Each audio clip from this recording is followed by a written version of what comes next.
You know, one of these days, there's going to be a different guest, and I'm going to lose all my viewers. Like, Cooper's going to be like, there's no more. There's no one I can relate to. Yeah, I can't watch this shit, bro. It's too much. Yeah, so you want to talk about... Yeah, so that was really interesting. Do you want to introduce it, or should I just... Okay, yeah, so I'm into citing sources on this podcast. Somehow I'm very surprised that I always give where I got it. But Rogan and Sam Altman, Joe Rogan and Sam Altman recently had a conversation. And one of the things they talked about was envisioning a world that's enhanced by human genetic manipulation. Some kind of bioengineering where you can get rid of, negative emotions, and envision a world where things like hate and jealousy and anger aren't really a thing, and apparently that's going to be achieved by Molly. Yeah. Low doses of Molly. Yeah. No, I love Rogan. But the idea is interesting. So what do you think about that? About eliminating negative emotion? Well, what's so funny is that, like, as much... Even right now, we were just talking about, like, this is stupid how there's war, like, in Israel and across... What do you mean by that? And across the entire world. And it's like, what we want is peace, no hatred, no racism, etc. And it's like... It's like, if you just think, like, oh, I could solve this, yes.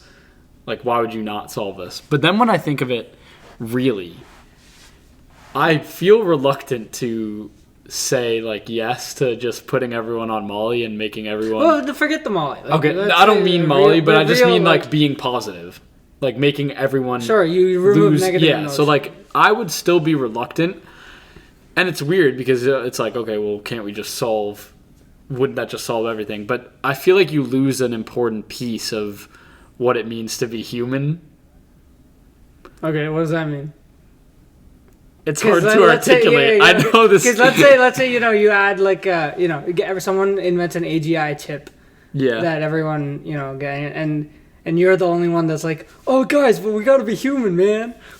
We gotta live in the human experience. And everyone's like, yeah, bro, I got GPT in my head. What are you talking about here? Yeah. Well, I think... Are you gonna care about human experience then? Well, I think it's the same... I might be thinking of it in the same argument that... What's his name thought of it? That John Stuart Mill thought, where it's like... Wait, he was the... I know he's the utilitarian guy, but he also did the, like, one of, like, ranking pleasures, right? Yeah. So, yeah, like, I feel like I would view that life where you have no negative emotion and everything is just positive as, like, a hedonist. Like, I sort of would view that the same as someone who just watched The Simpsons all day and achieved nothing.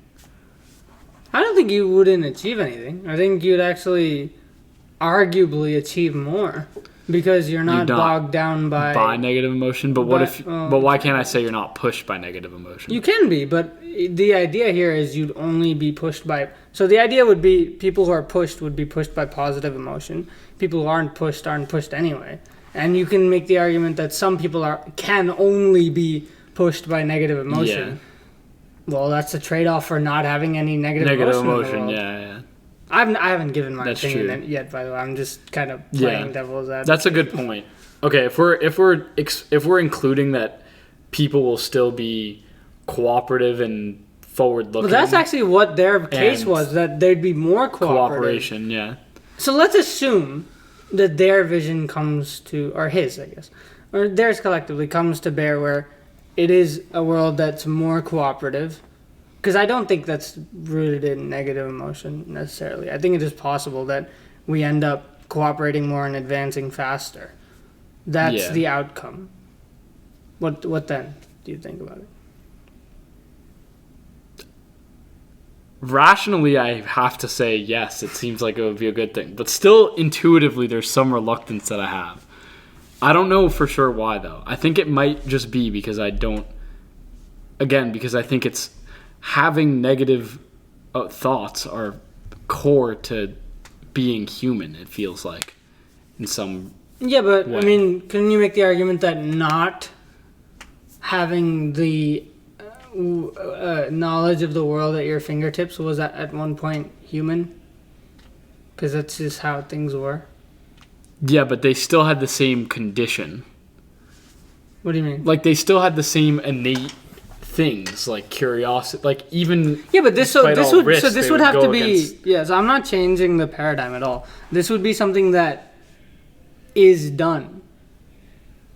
Like, this would be a process that removes negative emotion, right? And I can't think of something like this that's happened, but the other way, you know, we've had progress. You could look at this as an example of progress, the next stage of human evolution, where we get rid of the things that supposedly slow us down. Yeah, that's true. Like, before it was we weren't all able to be fed, then we fix that. Now it's we're not all able to be happy, then we fix that. Yeah, like sex is, you know, for reproduction. Yeah. Was, well, I mean, fixed. Or at least it was it was a core part of it. Like, this is gonna happen. Yeah. Now you have sex for other reasons, and you could say that was a part of the human condition before. Well, actually, can I touch on that for a second? I'm pretty sure. I need to look it up again to be 100% sure, but I'm pretty sure humans are the only species that has sex even without the purpose of reproduction always. Dolphins. Oh, and dolphins? Yeah, dolphins do. So those are the only two? I think so. Okay. Yeah. Did you find that interesting when you found that out? I was very surprised when I found that out. I wasn't, because it made a lot of sense. Like, I assumed, I was surprised when dolphins were. So I was like, what are these? Why that? Yeah. Because I thought us made sense because it wasn't like that, and then we figured it out. Like, our species seems to be the type to want to rebel against nature. Yeah. In that way, and so that actually made more sense to me that. Yeah, than dolphins. Dolphins was kind of like, what? Why? Yeah. I don't understand. Yeah. And then I found these stories of like dolphins and humans mating, and then I was wait, like, okay, what? I've gone too far. It was on the dark web. Bro, is a woman that like, okay, well, let's yeah, let's not. Let's not get into that.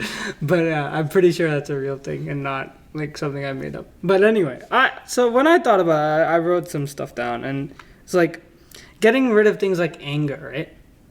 First of all, I thought, okay, well, the problem with that would be, at first thinking about it would be, what if you need anger to defend yourself?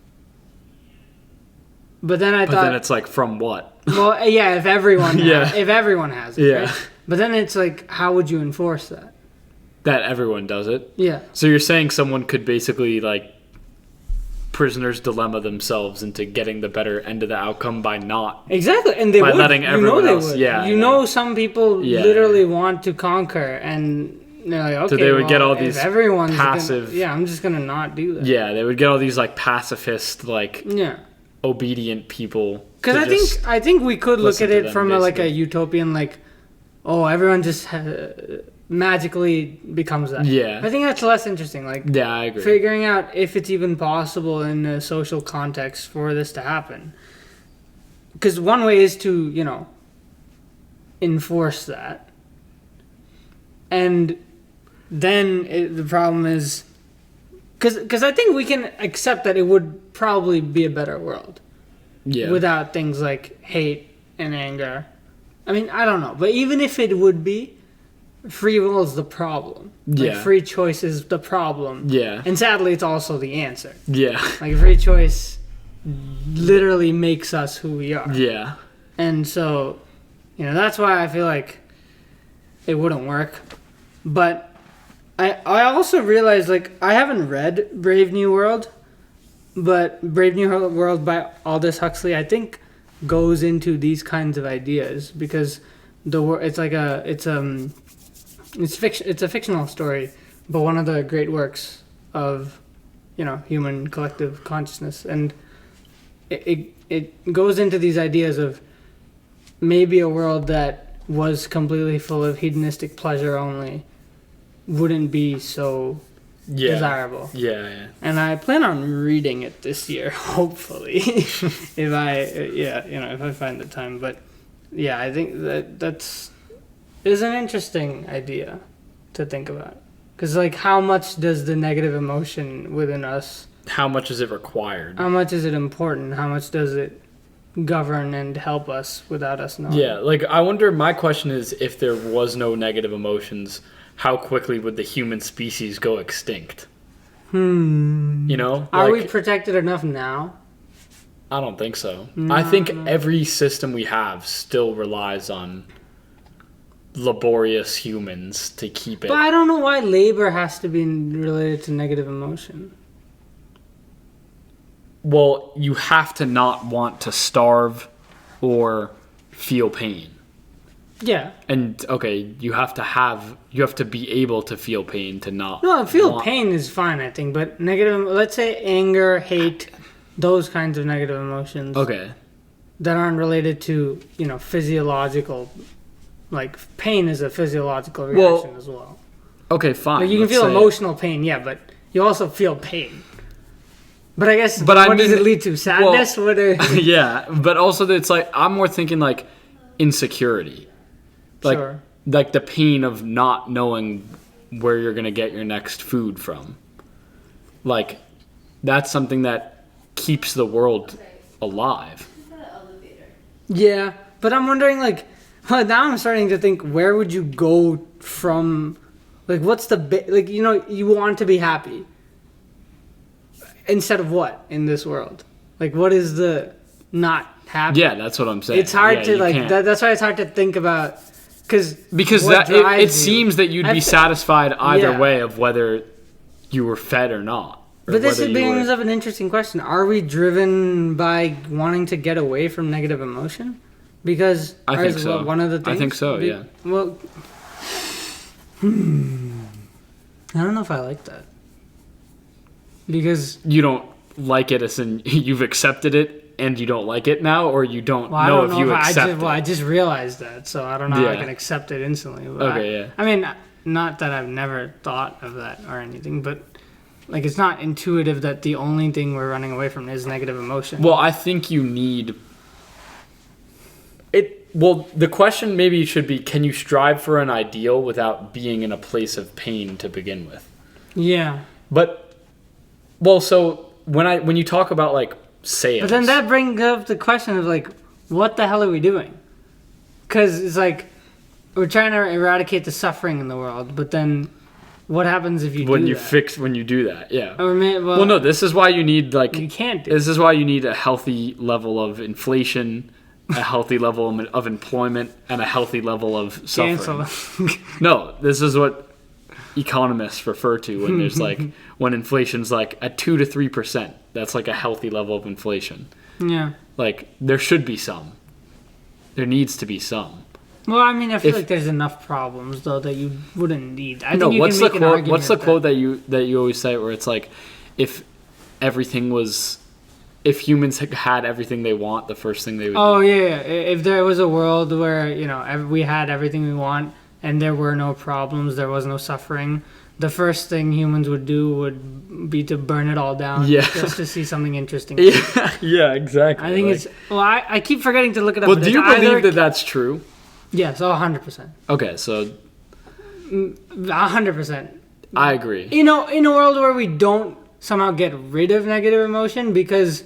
Well, it's not like... This isn't even possible, right? It's like trying to codify an idea here, because there's no way, like, everything becomes perfect for a second and then we burn it all down. Like, that's not a thing. Yeah.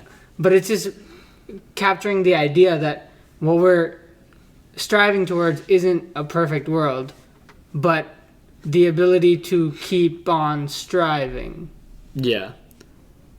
Yeah. It's like, funny. Well, I saw this Conor McGregor talk about, like, one of his goals. You'll see how this loops back in. He talks about one of his goals, or before he even, like, had his first fight, and he was like, I'm taking a risk, but, like, when I, win the championship, when I'm worth $1 million, and and my kids never have to work. And I'm like, I know this quote. He said the Vincent Van Gogh thing, where he was like, I've lost my mind in this game. He says like I've lost my mind in this game, like Vincent Van Gogh, and then he says, when I have a car, when my kids have their whole lives paid for, and my girlfriend has like a car for every day of the week, that's when it'll pay. Yeah, but when he said something like when my kids have everything they could ever want. Yeah. They don't, but do they want that? Like, I mean, well, it's so weird. That's up like to every dad to like figure out for their kids. Yeah, right? but it illustrates the point. It illustrates the weird paradoxical point, though, of but you want the choice to be able to have, and then choose to not, rather than be forced to, And it's always hard to balance it. I mean, I'm sure Conor doesn't understand the intricacies of parenting. He's kind of nuts. Yeah, but I can put Conor McGregor in the title now. Wow, we're gonna bring in no problem. Really diverse audience. Fighters, Israel Palestine, supporters. Yeah, I feel like we're gonna get canceled for laughing. I don't know. It is what it is. Yeah. But fly juggler. No, I'm not. It's a twin account. Yeah. Oh, it's a fake one. Yeah. This is Fly Juggler C. C? Yeah, that was his name. I don't know why. It's Fly Juggler C. Oh, I thought it was just normal. No. Oh, he got a person. I have the normal one on Facebook. Yeah. What did you ever get in touch with the guy? Yeah. No, I didn't get in touch with him. Well, the account got taken down. Oh. Well, yeah. It got taken down pretty quickly, actually. That's a lot of followers to just like... It's really very annoying. It's really annoying. I love how you're like, why can't you just move the numbers over? Yeah. As if it's like... Well, think about if you went to a bank and you were like, just that money, just give it to me. Just transfer that into my account. Yeah, it's just numbers. Yeah. Or just like change the numbers. Yeah. It's like, you can't do that. Yeah. What do you mean? I know, but they should give me credit. No, this is what they should give me. Store credit. Next time, they should give me ad credit proportional to the amount of guaranteed Here's reach how it works. that like that every time you lose followers now, it goes back up to what it was. Yeah. It's credit. Yeah. That's annoying. I feel like you're not gonna let go of that until you have the amount of followers. Yeah, no, I'm that not. He had. But there's nothing I can do. But it's just really frustrating because I know for sure that was at least that account on its own.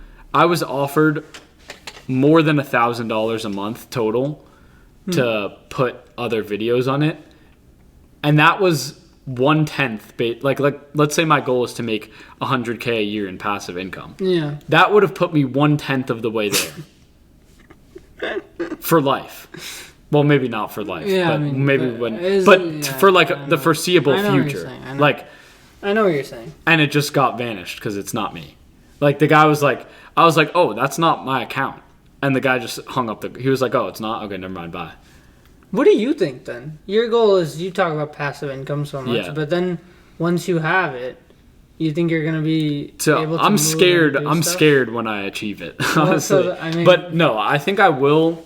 I have ideas of what I want to do that is more meaningful, but this journey... But then what do you do when... Because I'll tell you something here.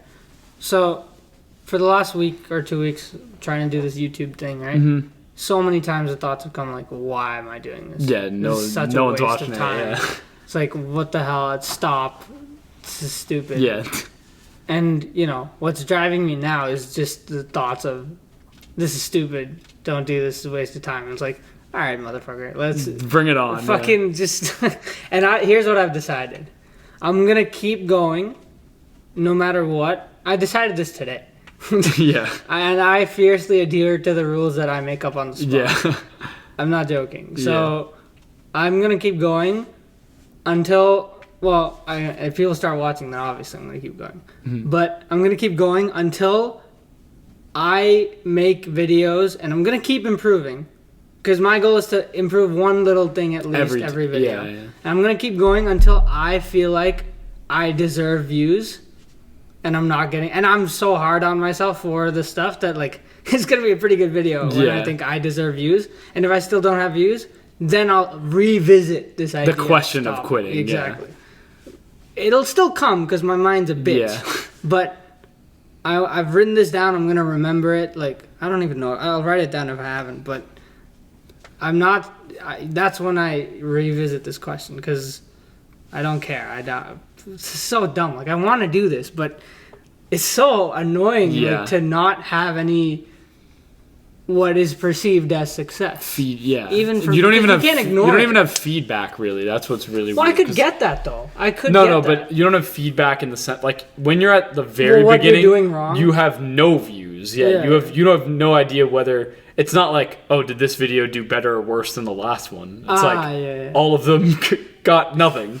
Like that's what happened. But that's why I think I need to change my focus to is this video better than the last one? As in, is it better quality? Yeah. And well, I need to try and make that. My advice. So I recently have been talking to someone who I will probably work with, who wants to start his social media, like juggling. He wants to do something related to that, and I'm like, this is cool because like I get to basically just show him everything I've learned. Oh, he just wants to be you. Yeah, well, not me. He wants to do his own style on it.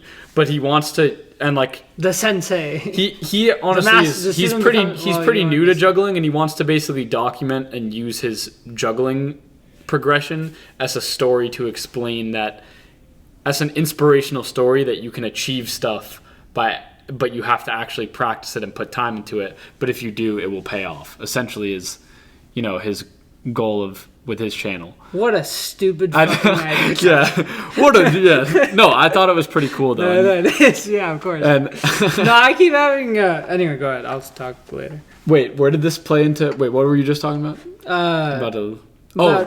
And I told him. No, I remember. And I told him. He was like. You were giving me advice. Yeah, and he wanted to see success in it, right? And I was like, if you say don't expect views till your 100th video, I'm gonna slap you. I didn't say that, but I said when you start, you need to start. And I was like, well, what are your goals? And like, obviously, one of his goals, which it's not wrong to have this goal, but one of them was to like get 100K views on a video or hit a certain amount of followers, etc. And I was like, when you start, you need to have the goal that is something that isn't related to any numerical thing. It needs to be something like this. I was like, when you have an idea, do you write it down in your notes app? And he was like, yeah. Like, I get them all the time. I always write it down in my notes app. There's more people. Yeah, you're not unique. Yeah. God damn it. But does he have 900 notes? Yeah. No, probably not. And I was like, okay, so what you need to do is treat your social media as like the same thing as that, except you're deciding to make it public instead of private. So like, let's say you wanted to make notes. Like, let's say you, with this channel, you want to just talk about ideas. Yeah. The reason you make videos is to document your ideas in one neat, organized spot. But you see, there's a problem. I tried thinking about it like that. You can do that regardless of whether you post it on YouTube or not. And that was my recommendation to him. And the point is, then you're playing an infinite game instead of a finite game. Yeah, and you told me this, and I tried thinking about it like that. Yeah. But I found a problem with it, which was, like, if I was doing that, I wouldn't care about the presentation. No, but if your thing was to scatter down a note as quickly as you can into your notes, then yeah, you wouldn't care about the presentation. But if your goal is to make to yourself even beautifully, or like even here, I'll give you another example. When I started a different channel that I had, I remember at first Cooper would always watch. I wouldn't care about fixing the audio. I wouldn't care about like thumbnail. What is that? Yeah. Well, okay. Here's why am I waiting 2 hours for this to get uploaded? Like, why am I using my battery? Like, it just the trick doesn't work. Like, I can't trick myself into thinking I'm doing this. What if you did it with the expectation, with the knowledge that someone was watching? I just need one. That's what I'm saying. Well, for me, when I started one of my YouTube channels, was just me talking about opinions, no one would watch it except for Cooper. Thanks, Cooper. And he would always, yeah, and he's doing the Yo, hey, you coming in 2 weeks? Are you? He said he has holidays in 2 weeks. Oh, really? Yeah. Okay, that would be fun. Wonder what we'll do. Yeah. Anyway, like, after I would make the video, he would like call me normally a day or two after and be like, dude, that was an interesting idea. For me, it actually related. And I was like, wait, okay, I have like, maybe instead of me FaceTiming my friend and explaining to him this idea, I just make a video about the idea and then post it. And then when he watches it, then we can talk after. And on top of that, that still gives an argument of why you want to give it a good presentation. Yeah. Because you could just tell him the idea and, you know, or you could really make his day and organize and present the idea neatly and beautifully. And that would land a lot better than if you just tried to scatterly say whatever was on your mind in that moment. Yeah. So I think you can still play the infinite game. I know. I think I could. It's problem is like but I'm making 2-hour podcast here. And yeah. Like, you can't expect it. Yeah, you're not like, okay, so I'm going to make you listen to everything as my friend. Like, yeah. Well, you guys listen to some of it on your own, which I do enjoy. And I mean, I hope like if you feel like talking about any part of it, you do. Yeah. The problem is you're just on them, so you know what happened. Yeah. That's also the other problem. But it is interesting to revisit. Yeah, I know. It is to me too, honestly. Sometimes I just watch the whole thing because I'm like, that was interesting. I'm just a narcissist. Yeah. I guess. Yeah. But that's like a running theme on this channel now, apparently, because like it's just come up in a few times. Well, like, apparently, bro's saying like he gets comments that he's a narcissist. No, but like going through it, that joke comes up from myself because I was. Well, you have to be narcissistic if it's your own channel. Well, yeah, but for example, like I had to link Cooper's podcast, and I linked the episode I was on in the description. But it's only because I couldn't figure out how to link the whole thing. Yeah, so you just picked that one specifically. Exactly. And I even put it in the description. I'm like, not because I'm a narcissist. I mean, I am a narcissist. Yeah, but that's not why. That's not why. Yeah. Exactly. I saw his comment, by the way. That was hilarious. What was it? It was like first and last view. Did you see my reply? Yeah, I did. I said this comment offends me. Yeah. But I said it for my other account. So yeah. It's like, who is this? Yeah, it was like, who's talking? Users, so yeah. Like, I don't know why his username is like some weird number. I don't know either. What did he do with his YouTube channel? I don't know. He just typed in... If you want to know what we're talking about, it's Cooper watching it. No, but going back, we kind of went all over the place. We were talking about the drive to keep going, right? So I have this other drive that's like just my own stubbornness, but then I think I do want to also make other videos. Like I have a plan to make a why you should watch 12 Angry Men video. That'll be shorter. That can do very well. I feel like that will do very well. I'm just gonna make it for the two of you. Like, I hope you'll watch at least some bit of that. And, you know, I want to make more videos. Like, the podcast, fuck, man. I didn't want to fall into this trap, but I have. Of, like, making the podcast for something other than just wanting to talk. Yeah. And, like, I've fully gotten into it. Like, even now, it doesn't feel as normal as it did in the second one. Like, now it's starting to get more, like, in this moment right now. Yeah. But... sometimes it's feeling like it's not. That the second podcast we did in the room, that felt like completely just we were talking normal. And it still feels like that most of the time. But sometimes it doesn't to me. And I've fallen into this trap of like, I'm just doing this for something episode, else. Yeah. I hate that. That's so dumb. Yeah. And so I just want to talk. And so I'm not even going to... I am reading notes. And no one's watching, so it doesn't matter. But even if they were, it wouldn't matter. Anyway, there were some other things here that we left unfinished. Your friend thing, did we finish that? The juggler friend who, you told... Oh. Yeah. No, the point of that was... Well, he's not even my friend. He just reached out to me. Yeah, which is even cool. Yeah, I'm basically going to have him as like a client, basically. Yeah. But it's cheap. It's not super cheap, but it's I don't think you should be cheap. It's like $50 an hour. For whatever type of coaching he wants. Okay. Try and help him. I plan on it. Yeah. If I don't help him, I would feel bad. But I feel like I thought you were gonna say refund. I was like, no. Where did this guy come from? Well, yeah, but so if I'm giving my time away, no matter what, I'm gonna charge for it. Yeah, but, I mean, I don't want to get into whatever. Okay, it doesn't matter. The point, whether it's right, it doesn't matter. You're just He wants to do whatever it is. So. Whatever. The point is, I really do like though how Alex Hormozy puts it. Well, this is what I was gonna say: is that you were like, "What do you do when you reach the passive income goal?" And one answer is, I do what Alex Hormozy does: is continue playing the game because you love it. Alex Hormozy isn't shooting for a number net worth. He's shooting to grow Kill businesses.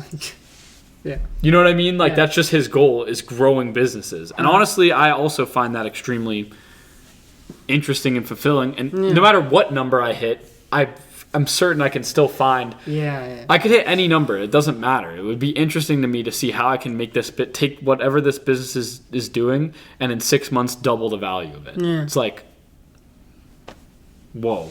Like, it doesn't matter. Like, it doesn't matter the number. So he differentiates between finite games and infinite games. And weirdly, I'm going to be able to link this back to the Israeli-Palestine conflict and Sun Tzu.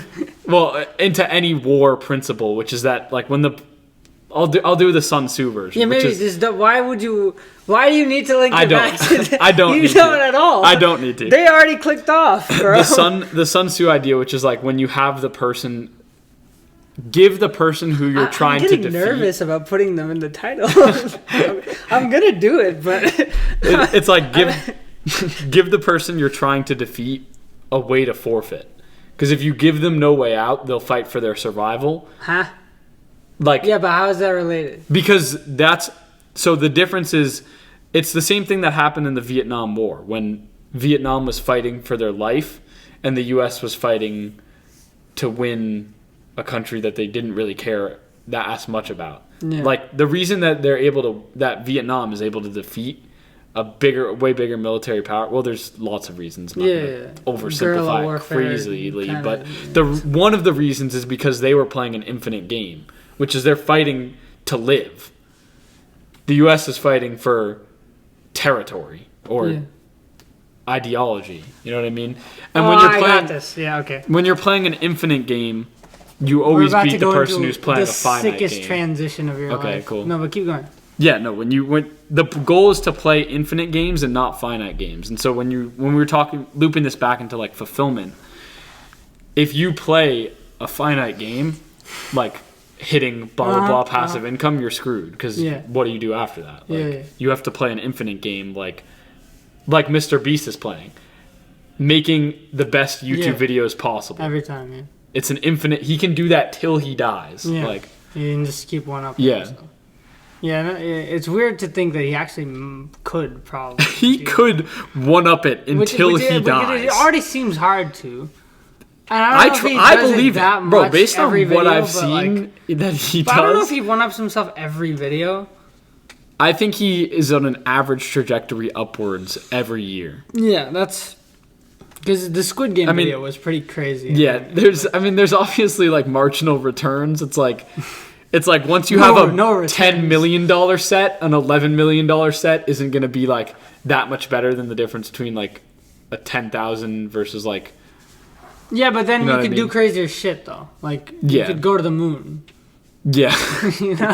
Which he's gonna go to a different planet.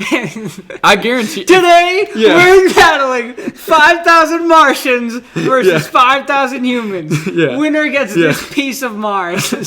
When a winner takes Mars. Yeah, but I just didn't think he'd have cures. I think he could actually buy a piece of Mars. Yeah. Whereas the whole planet might be like, too much. Yeah. Like, who's giving that? Anyway, no, you fucked up my transition. Sorry. Well, not infinite really. Game versus finite game. Well, infinite game, yeah. Infinite game versus finite game. When part of this I want to talk to you off the podcast work, because it's, related to some of the stuff we talked about last. Okay. On the deleted episode. But I was thinking about this today, and my mind started going crazy. Related to what we kind of opened up in the Miyu Cooper episode about my Sandcastle, apparently, or Manyu's Sandcastle. Yeah. And the idea of like of rebelling against meaninglessness simply by choosing to live. And, you know, that's an infinite game you can play as well.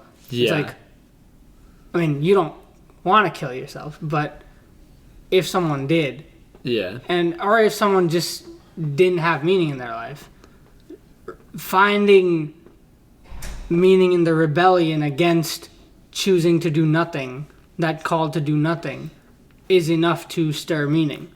Yeah. But then I started thinking, even beyond that, you can apply this idea of rebellion to everything.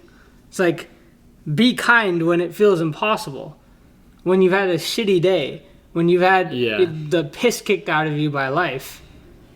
And it's like, we hear this, right? We hear, be kind even if everything's going wrong. It's like, why?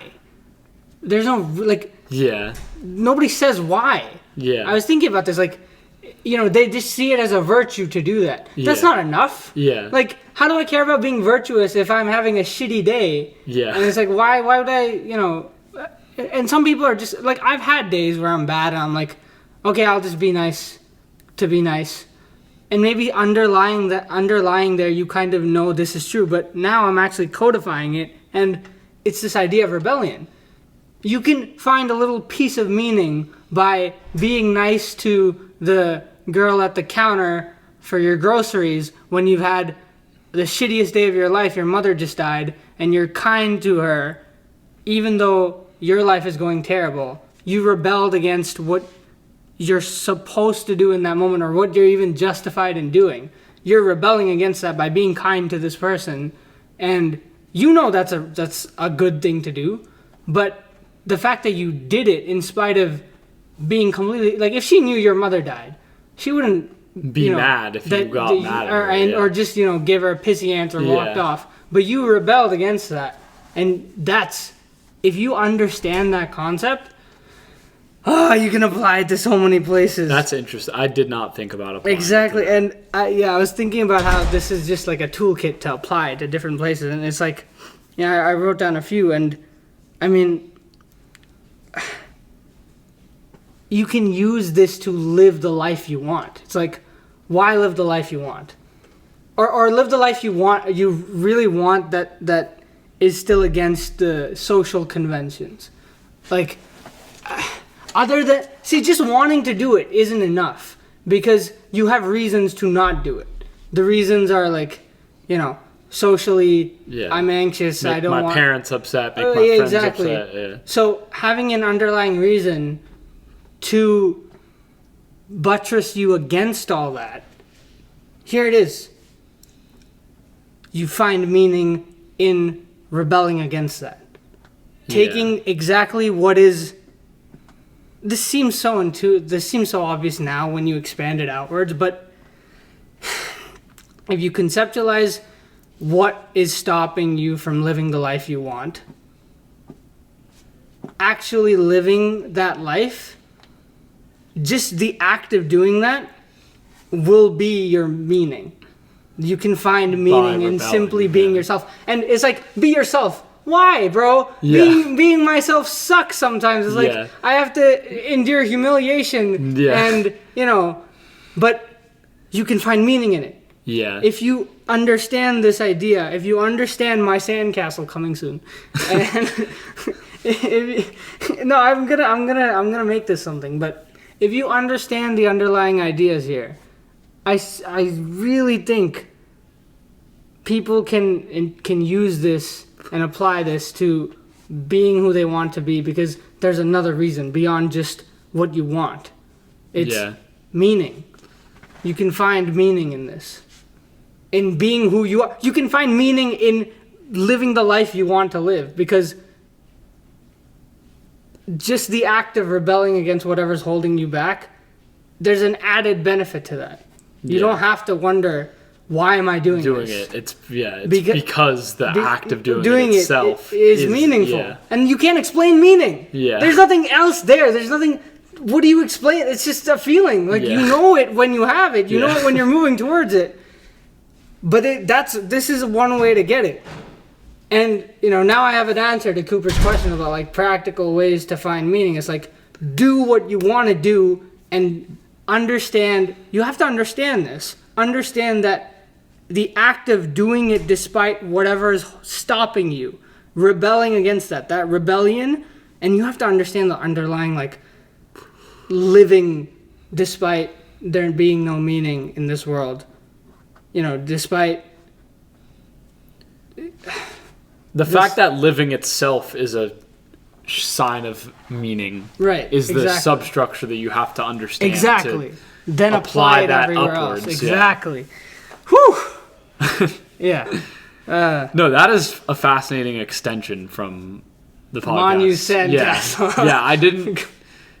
Because we didn't get into how to actually apply it into life. I mean, we did just say, well, just rebel. Yeah, but that needed some more. It needed more developing, and you nailed it right there. Yeah, there's a long way to go, but like a little step here. Like I thought about this an hour ago. Yeah. Like before the podcast. And there's another reason why, but we'll get into. I'll tell you that after. But yeah, I don't know if you have any thoughts on that or questions, but. Otherwise, we can. I'm gonna leave it there because you nailed it. So it's hard for me to. It's hard for me to top that. Sure, thank you. Why didn't you go back for fall break? Well, it's funny telling people who went back somewhere way further than New York, but my answer is because it's too much travel for the time. Like, I'll be telling some dude in California who's going to see their family, who's taking the bus to New York to fly back to California. And I'm like, man, it's just too much travel, dude. And I'm not home for long enough that it's not worth it. That's why I'm not going to my aunt's house. Okay, well, who's in New York? Who's in New York? Yeah, okay. All right, so we're on the same page. Terrible people. Yeah. The people no, I texted my friend. Us to come back home. I explained this to my friend, and he was like, "Did you explain it to your parents?" Yeah, they were fine with it. And I think that's definitely caught on camera. They were fine with it, but they understand. Sure they understand because they took the bus up for the juggling convention here. Yeah, and they're like, "Yep, that sucks." So they're like, "Fine." Yeah, I think my aunt will be less understanding because there's only a few times I can see her, and in the big holidays I go back to my parents. Not to her house. Yeah, I didn't even talk to. I don't even think she knows I have fall break. I'm gonna have to tell her because I have this whole honesty thing going on. Yeah, which sucks. Like, which is what you have to tell the truth, or at least don't lie. Well, I have to tell the truth, but I wouldn't have to do this, but I feel like I should, and I'm just going to because I'd rather not feel that. But I'm sure. I'm not seriously saying it's gonna be a problem, but that is another thing I said. Like be honest. It's like, oh, it's a virtue. Or JP's thing about the world snapping back at you. It's like, okay, bro, I can't see that or like understand in that real time. I believe it, but it's just a harder sell. That's a good question. I think I might have gotten a better sell than his for his idea. No, I'm actually excited about it. I'm actually very excited about it. I'm actually very excited about it because it's like, just rebel against the call to lying. The highest version of the idea we discussed today is a hard sell. Like, I haven't worked that out yet fully. Like I know you understand it, but it's like being yourself completely and rebelling being enough of a reason to do that. That's a hard sell. Like I still have to work out the kinks there. But here, I think I got it. Which is, most people can accept honesty as a virtue. Like, we know it's the right thing to do. But can't explain it, Maybe you can, you don't want to be deceptive. You think lying's bad. Regardless, we can understand that it's a virtue. But in the places where it's clearly beneficial to us to lie, why not be dishonest in those cases? And JP's answer is, you can't twist the fabric of reality without it snapping back. It's like, bro, just what the fuck? Which we should. I want to talk about that after. Sure, but here's an alternate proposition. There's actually benefit to you. You can derive meaning from being honest in that moment rebelling against the call to lying, you can extract meaning from that because you are rebelling. You are choosing to tell the truth, and you can find meaning in that rebellion. Yeah. I'm definitely gonna apply this, and it's gonna make it so much easier, to be honest, because it's like it's hard. Yeah, it's hard work really to do. You know, it's hard work to be like, and anything that can make it easier is just good. Yeah. And I think this can, and I'm definitely gonna apply that because I'm like, I'm rebelling against the call to something bad in this world, which is lies, and being honest is my act of rebellion, which I can find meaning in. Yeah. To me, that is, I do agree that's more convincing, at least practically, than reality will snap back. Yeah. It's less convincing to me than the fact that pursuing the truth will put you on the biggest adventure of your entire life. Oh yeah, that's another thing he says. Yeah, okay, I think that's better. That one definitely. I think mine's kind of like similar, though. Yeah. But it's less effective. Yeah. Yeah. Well, it can't win everything. Yeah. No, but actually, I forgot about that. But you didn't lose everything either, so that's something. Yeah. No, that's a good point, because I remember when he said that too, and I really like that. Yeah. Because that's actually mine is a part of that. Yeah. It's like finding meaning in that adventure is the best thing you can do, because that. Telling the truth is hard. Yeah. And it's an adventure because you don't know what's going to happen. Yeah. And that's what he said, right? Like, yeah. It literally, every time you have to tell the truth, it's that same exact feeling of when you bet me $20 that I wouldn't get the girl's number. Yeah. It's like that feeling, but every time. It's not, though. But it's not unless you think about it this way. Yeah, that's true, yeah. And I have to, start thinking intentionally think about it that way to get that. Because it is exciting now to think about telling the truth. It's like, you don't know what's going to happen. Yeah, it's like, this could put you into conflict. Or it's like, this could put you into conflict. Yeah, exactly. You know what I mean? But I don't have to remember anything I said. I know I said the truth every time. Yeah. So I'm good. Yeah. I'll either change my opinion. That's another convincing argument. Yeah. If you lie, you have to remember everything that you said, and that gets really exhausting. But some people would probably just be like, after the trillionth lie. I just don't care. Yeah. Or they might say there's instances where it's like you lie one time and you never see the person again. Yeah, exactly. But okay, so could we get into does it snap back at you? I have a good example. So I've struggled with this. So first of all, do you believe that that's an axiom? Is it always true? By definition, is it always true? Axiom or is the axiom? Yeah. Well, do you believe this axiom I guess it depends on the to be conceptualization true? of it, right? Like, what exactly does it mean? Because it's not.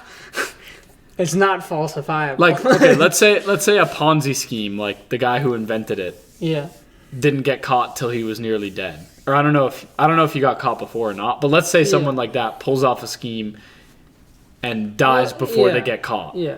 Well, the idea there would be that did he not break the fabric of reality? Sure, but the idea there would be, I think, here's an argument. You're saying he suffered by knowing throughout, maybe let's say he's a sociopath, right? He doesn't care that, he scammed so many people. Yeah. He still had to worry the entire time about getting caught. He doesn't even know what it feels like to be free of that. Yeah. Like, I'm sure that's a terrible existence. At least I wouldn't want that. Like, if that's the best existence he can hope for, man, I mean... Really? What about people that like that, conception of the world, then? What? Psychopaths? Running. Sorry? What about... the guy from, what was the one with Tom Hanks and Leonardo DiCaprio that you convinced me to watch? Yeah, but he was suffering. He found it exciting. That's what I'm saying. Like, could you argue that it's also exciting to lie? I mean, I've personally also found it fun to lie sometimes in certain scenarios. Like, if you're meeting new people... But the movie showed him...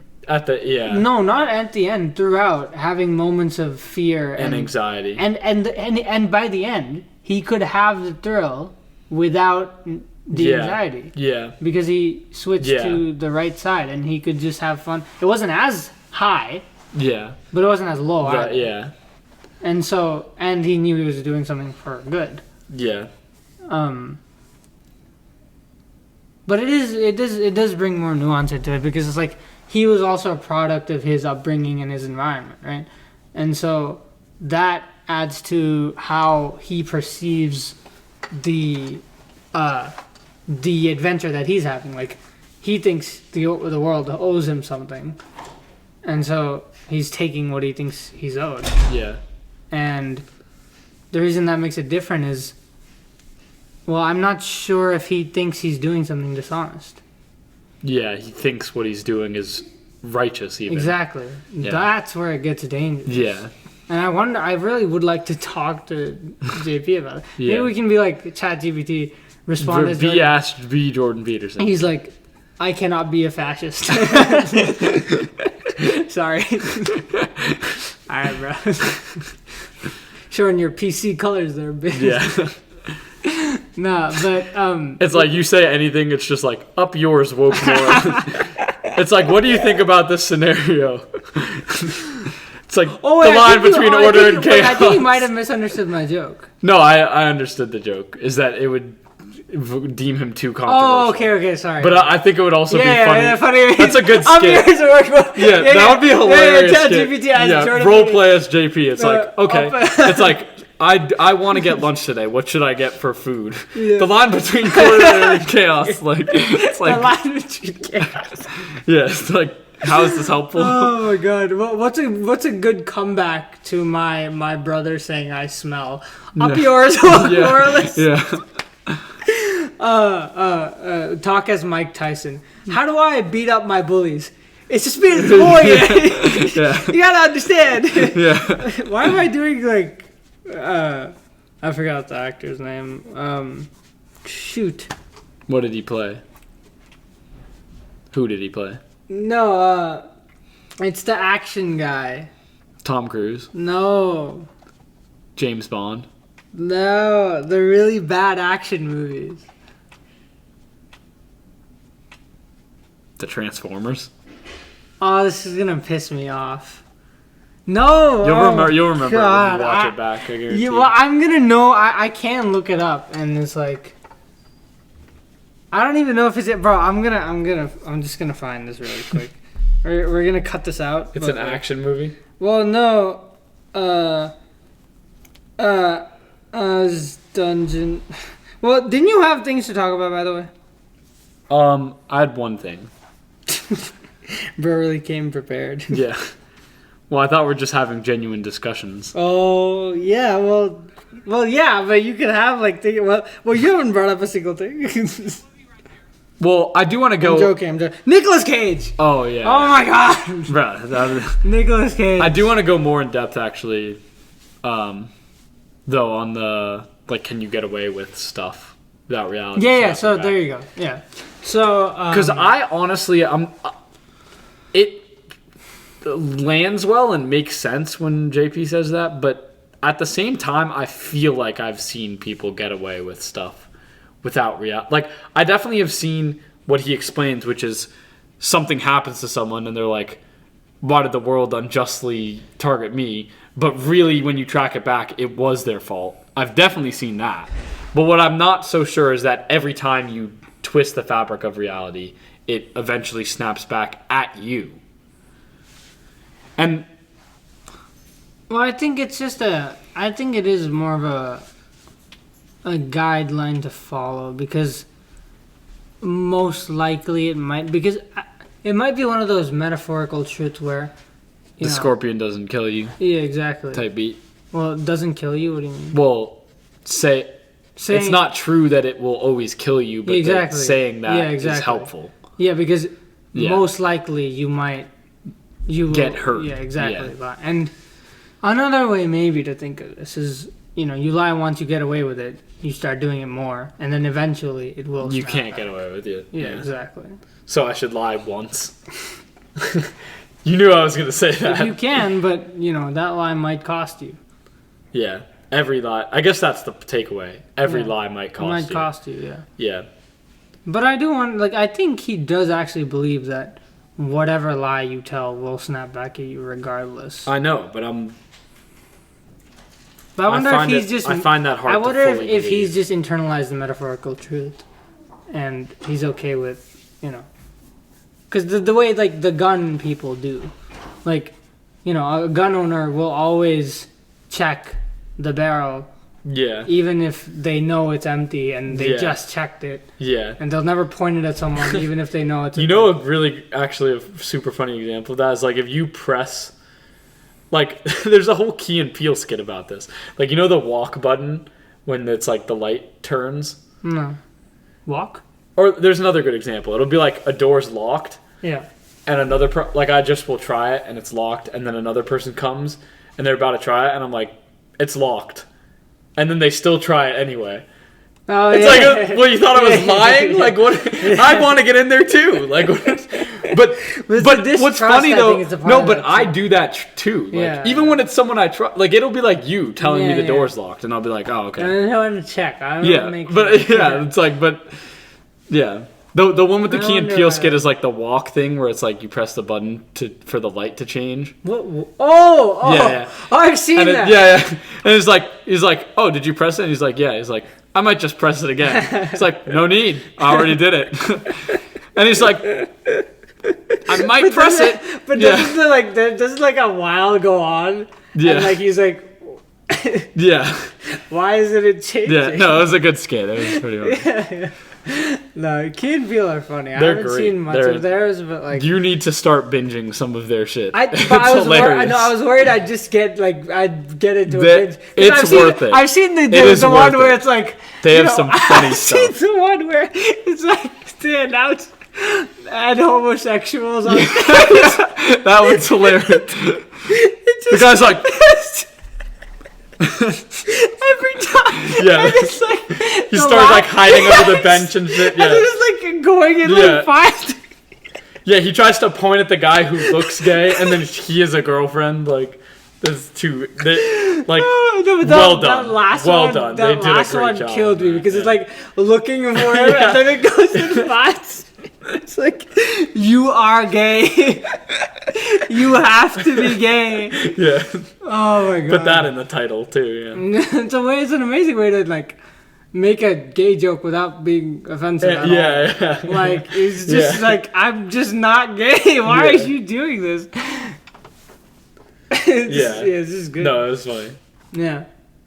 But okay. no, I'll loop it back. But I do feel like people all the time get away with like breaking the rules and it not snapping back, not even until after they die. But the argument you could make maybe is that every time you break the fabric of reality, what you do, right? This is like the converse of my make the pie bigger argument is like, you make society worse. Exactly. And you reduce the amount in society that you have and to you draw off of. You make yourself worse because a person that would lie is a worse person in my opinion. Now, all I have is my opinion. Yeah. I don't have the ultimate moralist code. Yeah. I don't think it exists. But I think there's enough archetypal truth, like proof that human beings value honesty, that for me to be confident that honesty is a virtue. And so I think you make yourself worse by lying. And the more you do it, the more you become a person that's not a high quality person. Yeah. And worse yet, you don't attract what you want. You attract who you are.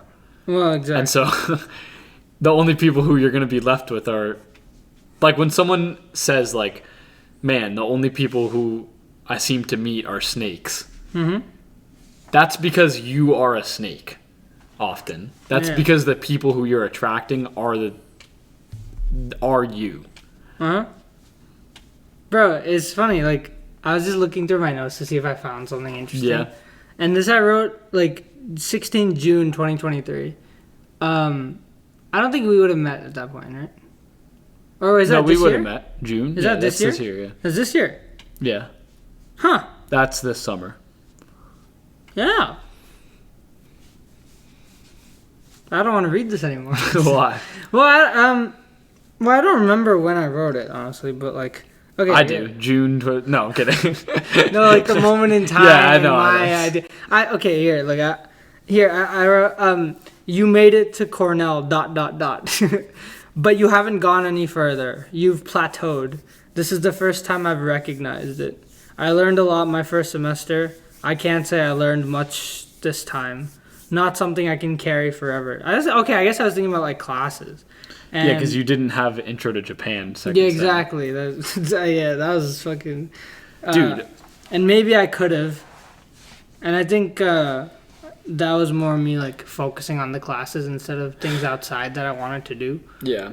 Projects like this that I'm doing now. Maybe I could have. No, I definitely could have.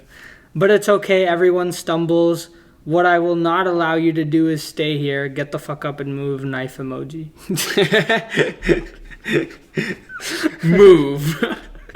Yeah. I explained to my parents on the call actually that I explained your situation with getting classes that you actually enjoyed. With him?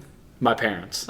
Because they were like, how are classes? And I'm like, mid. I'm like, other than like that info class where I like wrote a policy memo, like everything else is pretty much just absolutely boring and I don't even go too often. Yeah. And they were like, I'm sorry to hear that. Like, but wait, you didn't explain mine. You explained your thing. And my dad explained. No, and then I explained to them. They were like, well, can you get good like professors? And I was like, well, it's rare, but yes. And then I explained how. Apparently, there's one. I explained. I was like, there might be one or two. Bro, I think she's ghosting me. Who? That professor. Oh, are you like I texted her at the beginning of the semester. FTing, like Skyping. Well, I texted her at the beginning of the semester. And Discord message. Okay, I texted her at the beginning of the semester, and she was like, "No, how dare you?" No, I texted her at the beginning of the semester, being like, just to meet, because I wanted to talk to her, and she like, she didn't have my number. She was like, "Who is this?" I was like, my name, Indian kid, very fond of you, think you should keep teaching. Just kept going like that. Line descriptive. By line, It's just funny. But then she like hearted all the messages, but then didn't give it time to meet. And then like I followed up, and then she hasn't responded. Yeah. So I'm like, what? Damn, What the hell happened? Yeah. I'm so confused. But yeah, I don't know what's. But regardless, it doesn't make the class any different. But anyway, I actually explained your whole story of like not liking education in India, and then okay. And then going to the Stanford class, and then should just link the podcast. Because I know that's an extra view right there. That's 2 views. Oh my god! But it's only one view though. No. My dad was at his office and my mom was at home, so they would have seen it separately. Screen share. Fuck. And then it's your account. Yeah, so it's 0 views. Yeah. Zero unique. Yeah.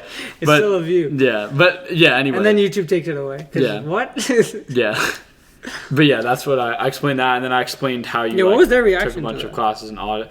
Their reaction was my dad explained how when he was touring colleges, Cornell was one of the ones he tore. I was like, well, I think part of the problem is that like all the classes are just like big lecture classes, and he was like, I toured Cornell and sat in on lecture classes, and was like wanted to go there because of it.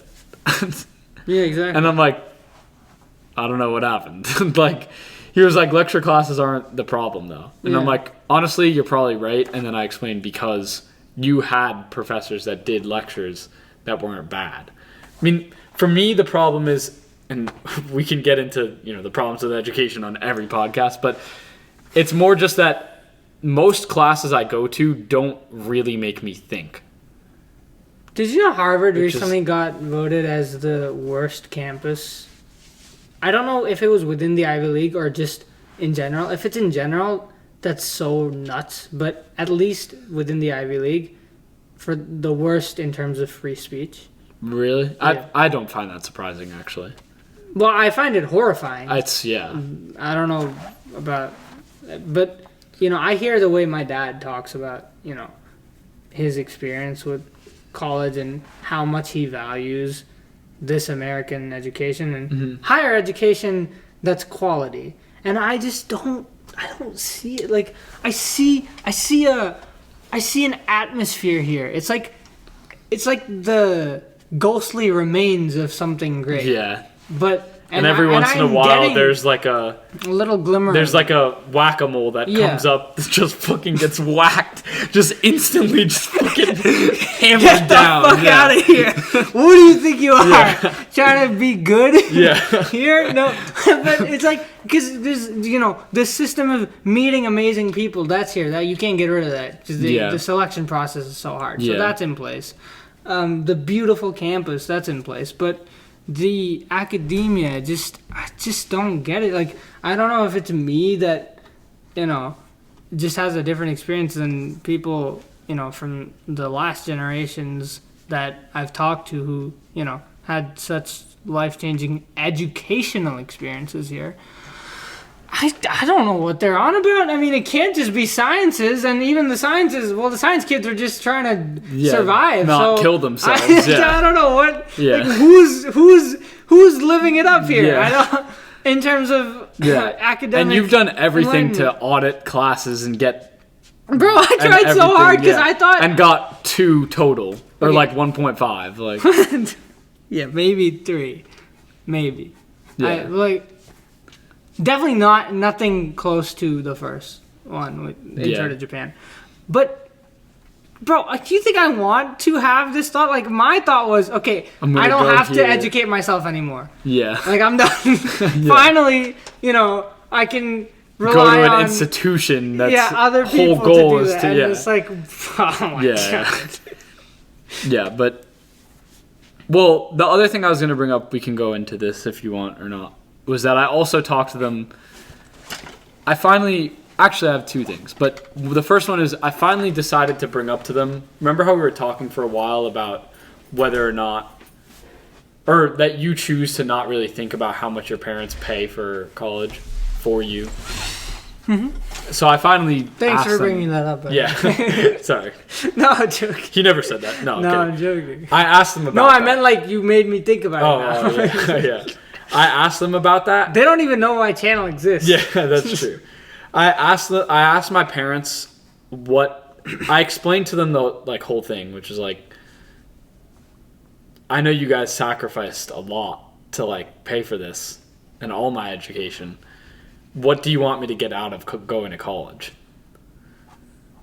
Because I wanted to I think I should talk to my parents more. I thought I talked enough, but anyway, keep going. I thesised, why last time I was like, well, I want you to understand how to say thesis. I thought about last time what they might say. The word's not going to my mind. Thought about it. Conceptualize it? No. Whatever. Roadmapped it? I'll work on my articulation what are you trying to separately. Say? Explored. Okay. I don't know why I couldn't fucking come up with it. It's fine, but just, Nope, got it. Okay. I explored in 1 or 2 podcasts ago or so why I think my parents might care about that. Yeah. I didn't actually know. It's the last one. Oh, okay. But I didn't actually know. I think. But I've basically confirmed that it's pretty much correct what I thought. Is that which is crazy to me. I don't remember what you said. I said basically that I think my dad thinks, mainly it's my dad who's wants me to. Yeah. But, well, first of all, they were I don't even necessarily think that you just go because we want you to. I think you also wanted to. And, that's true. I did want to go to a good school. Definitely wanted to go. I just wanted to get out of there. Yeah, but regardless. They were what I want you to get out of it is your degree, which I think will set you up for the rest of your life, which I agree with. Good connections, but then he said not to ever... But only because of the connections that you were going to make. Not, I don't want you to go and try to make connections that you don't feel like you want. You and me and so your it's father not have some consensus. Yeah, so it's not just go talk to people, get well connected so you could be rich later in life. It's just be connected with the people you want to be connected, that you talk to in life. Yeah. And it's a good pool of people to potentially... happen to be friends with and then last he was I was like, do you care if I don't go to class? And he was like, well, there's a lot of interesting things to learn in class. But I was like, but I was like, but I've explained my class to you, and it seems that you would agree that a lot of the time it's not that good. And he was like, look, if in certain specific instances you feel like you could learn stuff better or differently, or that you would prefer learning by not going, then I have no problem with that. But you have the rest of your life to not go to classes in college. And so those are the 3 reasons, basically. And he was like, both of them were like, I was like, why do you want me to go here? And both my parents were like, and this honestly almost like made me emotional. They were just like, because we want you to be fulfilled. Like, we want you to just do whatever is fulfilling there. Yeah. But it doesn't have to be, going to your classes. We want you to get the best thing that you can get out of it. Yeah. And I was like, that's fucking crazy that, like, all the sacrifice is just for me to get whatever I feel is good for me.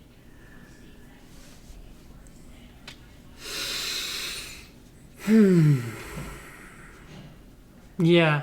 I don't think we can understand that. Yeah. Till we have kids, then it'll be like understand in an instant. Well, I'm just living life assuming that you will that I already understand it. Like that I already get it. I think it must be impossible to understand what it's like to have a kid until you have I'm not saying I understand it. I'm just saying I assume whatever. Yeah, I assume it's 100% real and will enact itself without me trying. Because the reason I say that is because now whenever I see kids with their parents, right, like it's just like so beautiful to me. Yeah, like, I don't know. I just look at them. I just get creepy and stare. And you're just like, literally though. Like I just love seeing the interaction because it's like. Oh my God! The other day in Morrison, I used to make fun of people like this. Yeah. Like me. Now, like who were just, I saw this cute little thing. I was like, shut the fuck up. But I did, and I loved it. I was in Morrison dining, and this dad was there with his daughter and son, like this big. I don't know what age that is, but it's like 7, 6. No, they were younger. 4, 4 or 5 probably, but brother sister, right? Yeah. And. So they're walking in the dining hall, and then the son just walks into a pillar. Fool. He just walks into a pillar straight up, and I see this happen. I'm like, oh no, and he just walks into it, then like moves back, and he's like, oh. Then he walks like 2 feet up front, and then starts crying in place. Yeah. And the dad looks back, and the daughter is just like got her finger in her mouth, and she's just like looking curiously, like what does this idiot do now? Yeah. And she's just like, what? She's just looking at it curiously. She's like not reacting at all. Yeah. And the dad just comes over, bends down on one knee, and just hugs the kid for like 3 minutes while he's crying. Yeah. And he just is there for 3 minutes, and I'm just looking at this like, oh, this is so fucking. Awesome. Yeah. I want one now. But it's like I recognize all the bullshit that's gonna come with it too. All the like bad shit, all the hardship that's gonna be a part of it. I don't think I can know that too unless I have it, but I don't know. I just feel it's gotta be worth it. No one seems to say that it's not worth it. Exactly. No one. Well, we aren't talking to other people. There are definitely people who do. But I don't know if they're high quality people. That's true. Yeah. Mostly all parents I've met that I respect. Yeah, have said that I wouldn't. I was like, well, what about did you get bad sleep? And they're like, yeah, worst sleep of my entire life, like ever. Yeah, there's a running joke. I'm like, how was that? And they were like, I'd make that trade every day for the rest of my life. There's a running joke that it's the biggest con ever, and it's just all of them like. Trying to get more and more people to go through what they went through. Yeah. It's like when you go they're like pretending that it's like when good. You go, it's like imagine we go through it and it's the worst hell of our lives. And then you're like, Santa is real and he does give gifts. Yeah. No, but like it's the worst thing ever, right? Then you'll think, oh, I get it now, and you're gonna tell other people. Yeah, I have to. It was great. It was the amazing. only way to repopulate the world is to pretend that it was a good experience. Well, I wasn't even doing it that way. I was saying like to spite people, to get them also to suffer the way I did. Yeah, it's like you have to be parents as well. You have to go through. Yeah. Oh my God, it's so good. It's the most important thing. Oh my God, so meaningful. No, nothing can compare. Like if 4 hours of sleep, like sleep deprived, like underfed, like if somebody like salary docked, like it's the best thing you'll ever do. Yeah, women losing their shape completely, like a year at least of being out of the game. Yeah, like, bro, pregnancy sucks. I'm glad God I'm not a woman. Damn! Yeah. Could you imagine a year of just being disabled by choice? No, that sucks. Oh my God, it would be so bad. Motherfuckers do it multiple times. I think the reason I found it so easy to be a hardcore liberal feminist type in my younger years, because I was like, you just look at things black and white, and you're like, well, women have to like give birth. Yeah. And that looks like it sucks so much. And so I'm on their side. I feel like anyone who has to go. It's still hard to not take their side, even though I'm not a raging liberal. No, I'm still on their side, but at that time it was like that's what it means to be on their side. Yeah. You have to be a feminist to be on their side. Now I know you don't. Yeah. In fact, I think most rational women, if I explained how feminism is conceptualized today, would be like, not that one. Yeah. but yes, it is a lot easier to be on the side of the people that repopulate the earth by sacrificing a year of themselves. It's like, God damn. For every person. It's like, God. And that's why the joke of like, the joke of like, now that women are supposed to have like equal status, is like, yes, you can take equal part of the work. Yeah. And and also do all the birth stuff.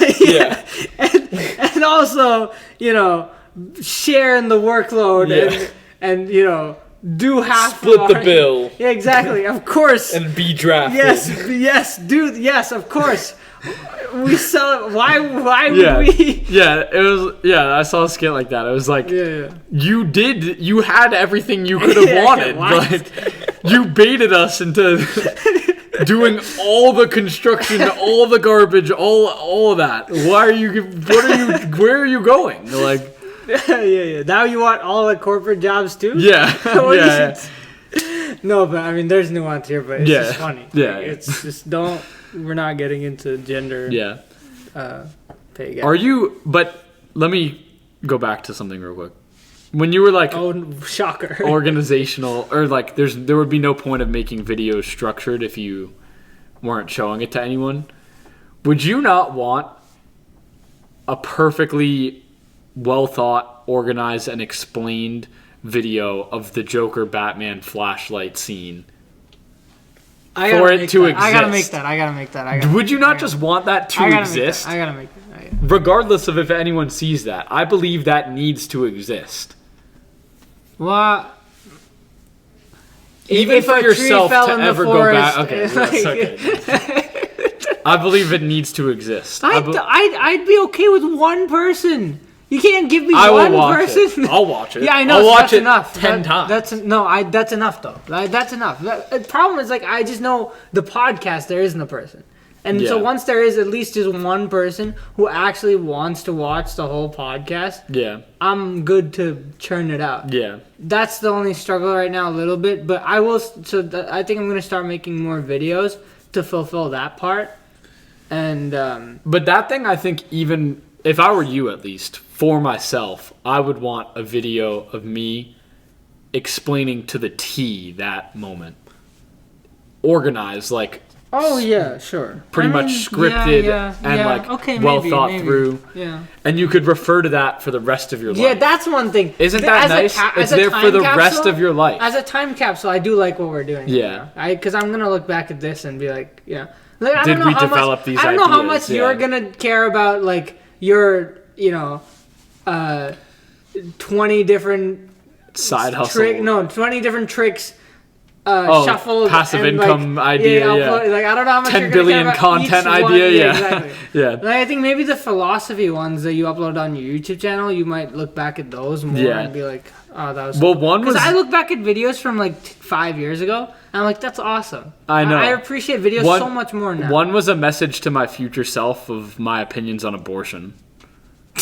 Directly, but it was. I'm not going to go into it. I think this podcast is like. See, now that we're not going into it, we've already fucked ourselves. Yeah. Like, No, but my point is just that. I'm putting Israel Palestine. My point was that I didn't.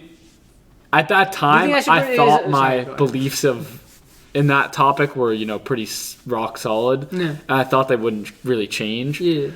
So I made a message to myself to see what I would think about, because I'm like, there's no way that in 4 years, like, you think anything, like, what could you think that would be different? Mm. So I put everything in a video and I uploaded it. Mm-hmm. And they're already different. Yeah. No, I think the best thing, different. Best thing we've developed, well, I really and like, I'm looking forward to rewatching it and being like, oh, that's where the thinking was was missed. But see, like, I think the best thing we've developed, and see, I like Manyu Sandcastle a lot. Yeah. I like the idea. And I'm, developing that. But I think the best thing we've developed is a good feedback mechanism. For each other? No, well, ourselves first. But yeah, that's part of it, I guess. But I meant more like a self-checking mechanism that, we understand that our ideas aren't set in stone. Yeah. We can recognize. We document them to know what we think. See how we've progressed. Exactly. Them. Like my description for these videos was like the sarcastic. Yeah. We know everything about the world and have perfectly researched everything. I think that's the best thing, because in the past, like, it wasn't like that. It was just, we just didn't know anything. Yeah. But now I at least know how much I don't know. Yeah. And I recognize that. And so I'll defend my opinions, but I'll also be open to changing them. Yeah. Will you do more research on stuff? I do. Well, I do. Like, I just find it hard to. Some stuff you can't research. Like what? Like, what is truth? Oh, right. Well, yeah, of course. But I find those questions more interesting. Exactly. So. Which is But we could. And then you don't also have to do research. Yeah. Well, the problem with research is you might find something you don't like, and then you're like, no, I'm joking. Well, the problem is you might find conflicting things that you... No, I don't have a problem with that, because I'll just change my beliefs. It's really No. You might find two pieces of information annoying. that are conflicting. Yeah. Which is like, okay, well, now this is just a question of source and versus if we talked about something that didn't require research. You watched the JP lecture. I've watched 30 minutes of it now. Oh, Yeah.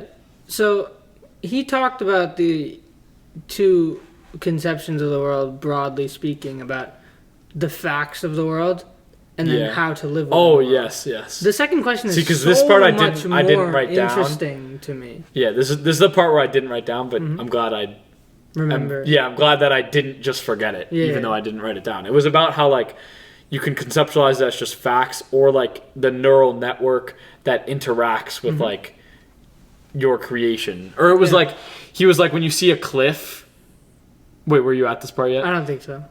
You can say it. I'm saying it. It was like when you're at a cliff, like the fact version conceptualization of how you see the world is like, there's a large drop, and then you think, I'm gonna fall off. Like, and then you get scared. Yeah. The other version, like the neurological network psychology type of version, is like, when you see the cliff, you see falling off first, and then you see the stone and the cave, and the fear is actually more there than it is the facts. You didn't have to put together the facts to get to the realization of the fear. You instantly realize the fear and then put together the facts after. Like, Well, what facts? like the distance of the drop or the Oh, right. what right. you saw. Your What you perception saw orients- first is yeah. you falling. Yeah.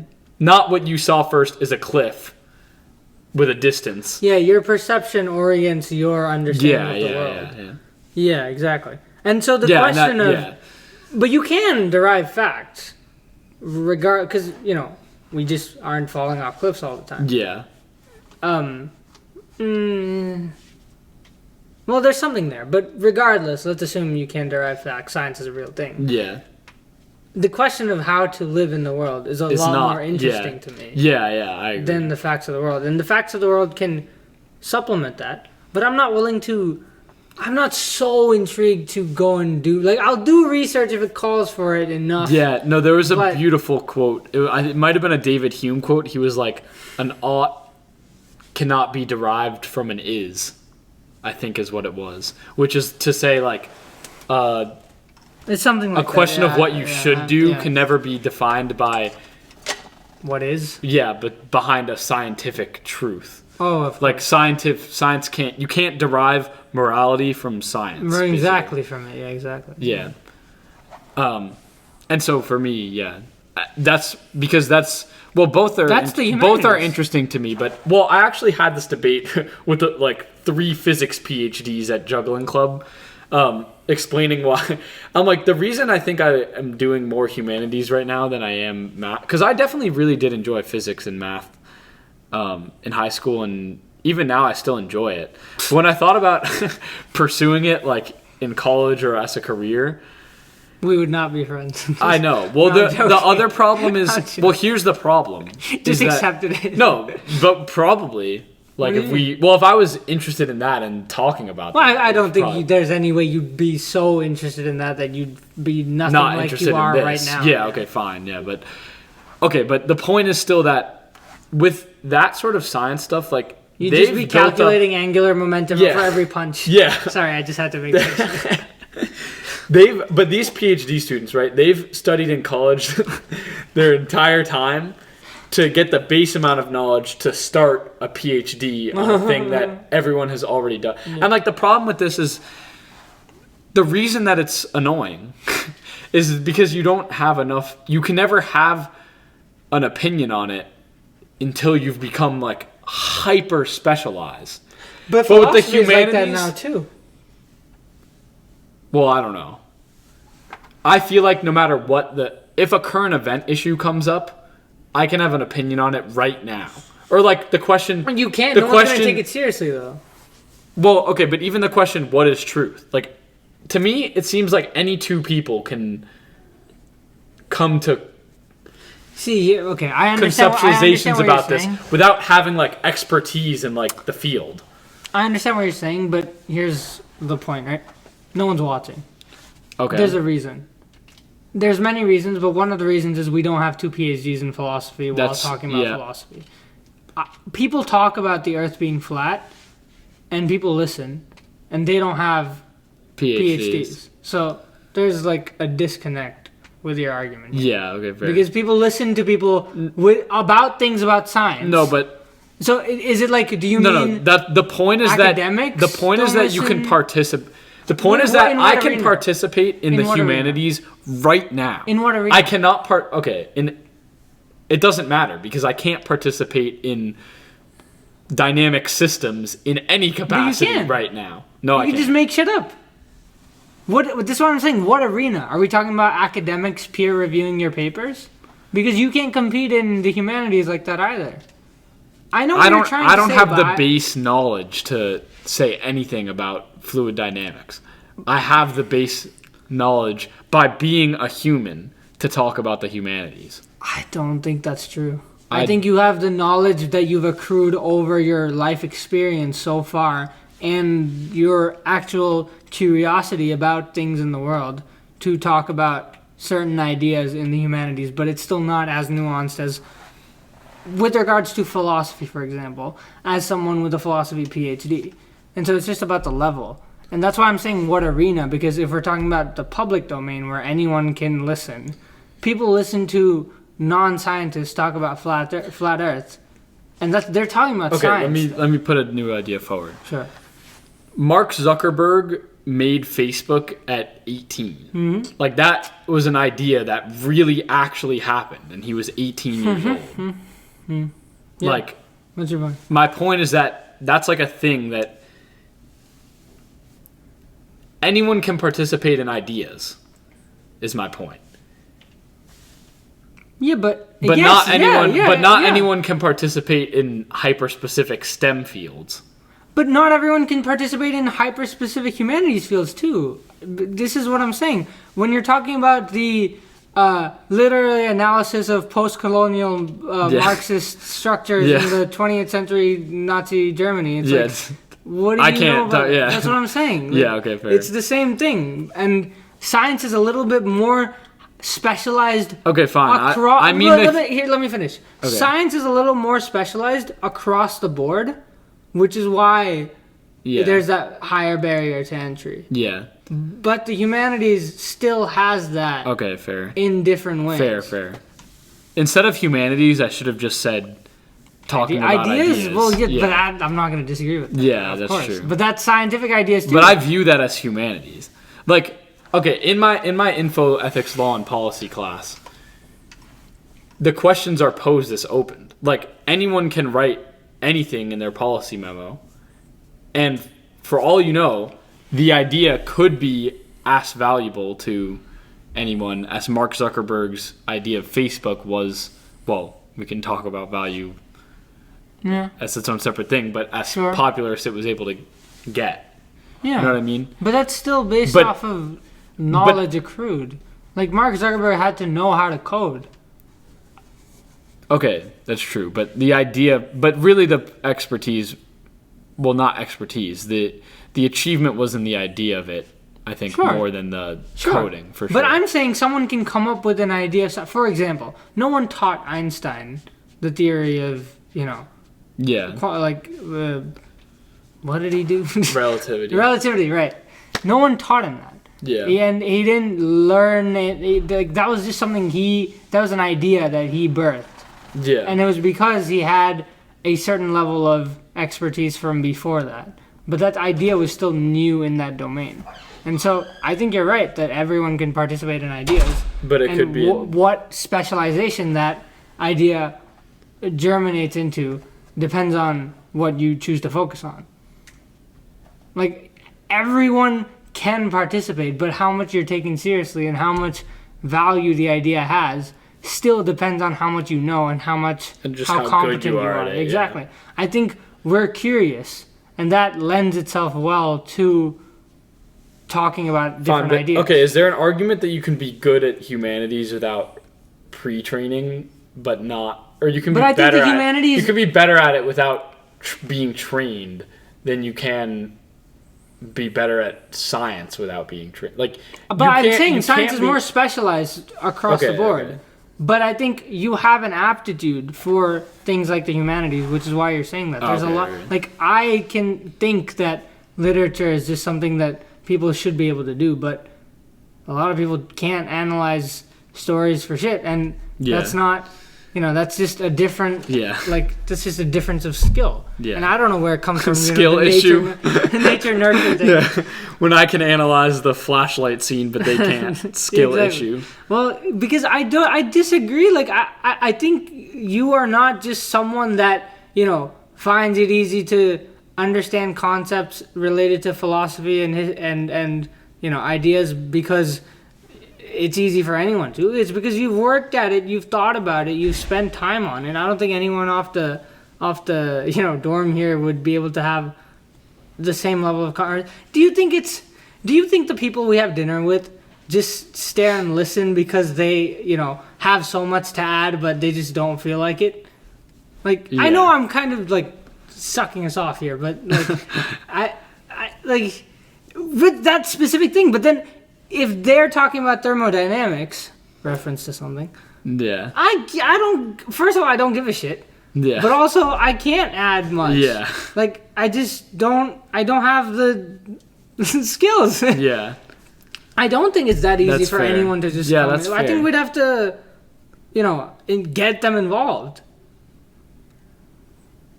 But I think you can contribute just based off curiosity and life experience. But I think that's because the But I don't think humanities you is can- more about life and how you live, and how you can practice how you live by living. Whereas where science is about you have facts, to you practice. yeah, exactly. So that's where you are. Okay. That's Yeah. where there's some. Yeah, thing yeah, there. okay, yeah. This felt like an old school conversation with us. Yeah, I know. Yeah, I like this. This is fun.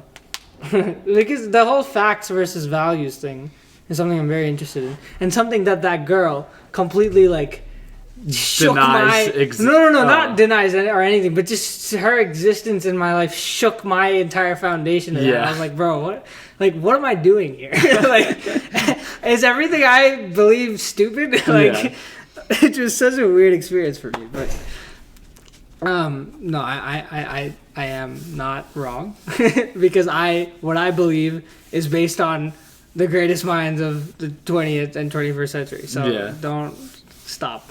Yeah. Okay. Anyway, yeah, I think we're done with that, though, right? Yeah. Wait, 12 Angry Men. Wait, when did I write this? Oh, never mind. All right, I have some advice for you here. Okay. But you started doing this on your own. I wrote this Okay. down. It's like uppercut when people enter your space. Is that a metaphor? No, like for boxing. Oh, It's okay. Like as people learn your range, and then as soon as people come in, Yeah. uppercut. Yeah. Because it's harder to see that punch, and when someone's coming in, Yeah. they're focused on coming in. So punch up. I wonder if there's a metaphor for that. Hit them from an angle they can't see. Yeah. Yeah, all of war is Sun deception. Tzu, yeah. Oh You know my what? God. One of the metaphors that I wish I could apply more practically Yeah. is the metaphor of the spider web. Like, while every other animal chases to catch their prey, the spider just sets up a web and waits. That's such a beautiful thing in nature that I wish I could more practically apply to my life. Well, How you would might. one apply that? So, I was thinking about. I even actually asked ChatGPT but it didn't give me. It gave me too vanilla of an answer. But Interesting. It wasn't good at that. it wasn't good. No, my answer would be to do so instead of like let's say you wanted to. So for me, I was trying to apply this to okay, well, I want to make passive income. I want people to buy my stuff. Yeah. I could either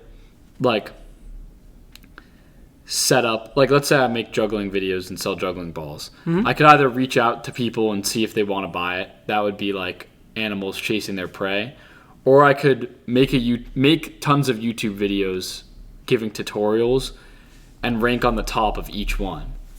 And every time I want to sell a juggling ball, when someone types in how to do this trick, I'm the first one. What do you mean rank on the top of each? When you look up how to juggle 3. Oh, let's say, right, okay. And then I would rank on the top. I would be the top video. But how are you setting a web there? Because I'm setting a video that's always going to be there. So when someone looks up how to juggle 3, they fall into the trap. This is search engine. Yeah. It doesn't need to be business, but I mean, that was just more What is practically what I'm SEO? doing. Search engine Yeah, optimization? yeah. That's kind of what that is there. Yeah. Yeah. But it doesn't have to just be SEO. It also could just be you have a platform. I have a platform now, and that could be a web to funnel people into where I want them to go instead of having to chase them down. I don't know. It's feeling like a reach to me for the web. Cold idea. outreach, versus. But for the web, you're not really trapping anyone. I didn't set it up. Well, you're trapping them from a business perspective in terms of you're getting money from them. Okay, let me throw something out there. You can tell me if you disagree. When I think of a spider web, right? Because using metaphors is kind of you want to see what it feels like. A spider web. A spider catches its prey and devours it. and the prey has no choice in the matter. And so using that metaphorically, it's like they don't have to. Yeah, exactly. To like buy my thing. Like, yeah, because well, I'm not saying your thing doesn't make sense, but it just doesn't make sense with the spider web. Fair. Because the spider web would kind of be like, you know, like a thing using gambling, like a video game using a gambling mechanic for kids. Yeah. That I see as like a spider web because it's like, it's malevolent in nature. Yeah. Because I don't view kids don't understand. That's interesting. When I think of the spider web, I don't actually view it as malevolent. I just view it as spiders are just a malevolent. That's true, but for some reason when I conceptualized it, I just thought of it interesting, as smart. Yeah. You know this. That's interesting. Yeah. I'm a guy who just loves examples of outsmart. I actually looked this up and I couldn't find. But that's the thing, though. I couldn't find anything. But it's an outsmarting thing. That's what I think your thing is missing. How are you outsmarting the people that are? You're just kind of. Well, I'm outsmarting all the people that are trying to manually sell their product. No, but they're not getting in your web. It has to be you outsmarted the person that got in your web. That's true. It would be cool to make a metaphor for this. I don't know. Yeah, I mean, I'm sure you can. I'm sure that there's definitely something like this. I looked up the other day, like, craziest outsmarts in history, like craziest examples in history of people outsmarting people. I bet the Roman Empire is somewhere in there. No, nothing like actually came up that was relevant. It was like 5 ways to improve intelligence. I'm like, this is not what I'm looking for. Like, have you heard of the Trebuchet? No. Okay, so this thing is legendary. No. This thing is a legendary piece of machinery. I'm gonna butcher this story. Okay. But it's some army against some army, right? And so this army, Army 2, let's say, is occupying this castle, and Army 1's trying to invade. Yeah. And so Army 2 is getting ready, and they're, preparing for their thing, and then they see this contraption that the first army is like bringing up close to the thing, and it's a trebuchet. What does that mean? It's basically a catapult, but like a little bit different. Okay. It's a little more complicated. Yeah. And so Army 2 sees this thing, right? And they're like, we give up. We surrender. They're so baffled by this thing that they brought up. Nothing. It's just a catapult. But it looks like... I gotta show you what it looks like. Bro, this thing... I swear this is a real story in history. I just don't remember who and who... Well, it's like... Bro, it's this thing. And they just surrendered instantly. Like, no, never mind. Yeah. For anyone that wants to know, like, it's this thing, and I swear this is a real story in history. That's really funny. They literally gave up. There's 2 other examples. One is the fake horse gift. Oh, right, yeah. I found that's like, amazing. Yeah. I thought that wasn't even an outsmart. Like, that's just like being a dick. Like, here's a gift. Psych! And then they slay all the, like, it's like, but they didn't say it. They didn't say it was a gift. They just left it there. Oh, they didn't? Yeah. Okay, then it's fair. They just, like, made at least that's what I think the account is, because, like, they were at war. Yeah. So they just left it there, and the assumption was, this is a surrendering gift. Yeah. And so they bring it in and fair, start partying. Fair. If they said it was a gift, I would be like, because I don't think the Romans talked to the Greeks. Yeah. So I don't think they, like... Yeah. They may have, like, signed some kind of surrender, like a white flag or some shit, or whatever it was back then, to make it seem like they're leaving. Yeah. But I'm pretty sure, like, it was deception. Yeah. Well, the other example, and this stuck with me when I visited, I must have been, like, 11 or young, or, like, around that age. Mm-hmm. When I went to the Catacombs in France. Oh, I don't even know what those are. It's like, they have like under some sort of like church thing. Catacombs is such a cool word. I know. It's just skulls. Huh? Like hundreds of thousands, I think, of skulls from dead bodies from a certain war, I think. What? And it's all in this like tunnel. And you walk through and it's just all human skulls. It's pretty... Why? That's where they put the bodies. It's pretty freaky, but... I'd say it's the French trying to be hard, but seeing how many wars they lost, it's like, they're not hard. No, they're flexing their losses. They're like, we lost a lot, like really badly. I never lose. Because if I acknowledge the loss, it's not a loss, right? Yeah. We're just gonna display our losses. Anyway, what stuck with me is that this thing that is, I think, so I don't think it was a church actually. I think it was a castle. Maybe it's a church now. But whatever, the castle had like spiral staircases going upwards. And so this would never have occurred to me once. Yeah. Is that so would you care if the spiral was going up like this? What do you mean care?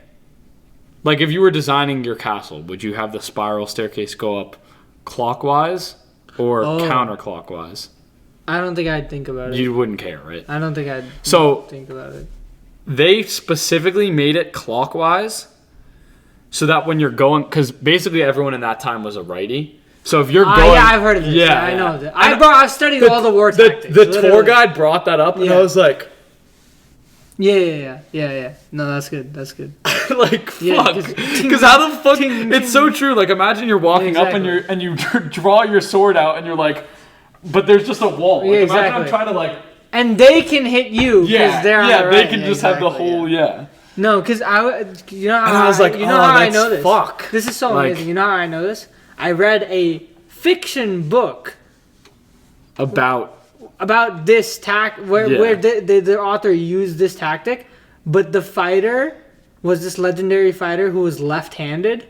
Oh, and really? So it was such a cool trick because they set up the thing of like, this impenetrable defense. Yeah. But then this guy's But then he came through as a lefty. Yeah, because it was like this unexpected. Like they were all ready, and they're like, and then what? And they're all dead. Yeah. Like this impenetrable. It's like the anime moments where like they focus in on the face and they're like all confused when it's like, what? I didn't know he had that power. Exactly. Yeah, like. But they're all dead. Yeah. Yeah, no, literally, it was so cool to read because it was like that's super. That's funny. They set up the idea right to make sense. Like, right-handed. Yeah. And then the left-handed warrior is like, yeah. It just reminded me of that's such a good example of an outsmart, or it's like, yeah. I love when I'm like, I would never have fucking thought of that. Like, wow. Yeah. No, I mean, if you're thinking about war tactics all the time, though, you're gonna develop some cool stuff eventually, right? I hope so. I hope I develop cool stuff about whatever. Well, we've had ideas. Just thinking about stuff generally. Have you had ideas that no one else would have thought of? I don't know, right? Like you kind of like. I guess if you thought of it, then you would think that other people would think of it. You can only ever. I forgot who said we've discovered nothing. Us. No, someone said that, and because it was like every idea has been had. Yeah. It's like we're just kind of repurposing and retooling. Everything came from Socrates, Plato, and Aristotle. Yeah. And we're just kind of, redoing everything, because I wonder, like. Is application of an idea a new idea? Yes, because it's done with sentience. It's transformative. Yes, because I added GTA 5 gameplay and captions. It's like if you apply an old idea to a new concept, is it new? And you're like, do you consider GTA 5 gameplay new content? And YouTube's like, yeah, I do. Doesn't even think about it for a second. Oh my god.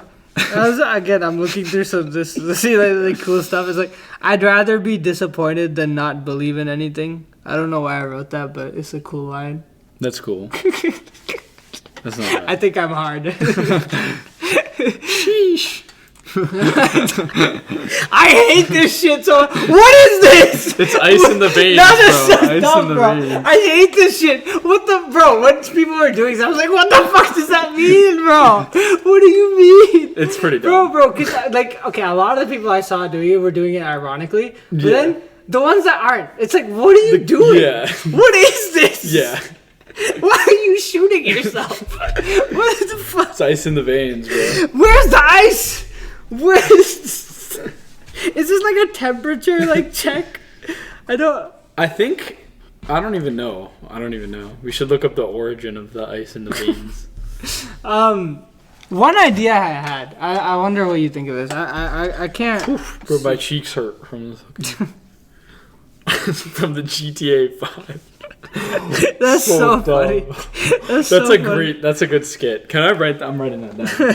GTA 5 transformative content. The YouTube conference room, the YouTube what the board of YouTube. YouTube Congress. Yeah, YouTube when someone says, is GTA 5 content transformative? is adding a GTA 5 clip transformative content? Yeah. Yes. And do related to the idea of are there any new ideas, just so we know where it came from?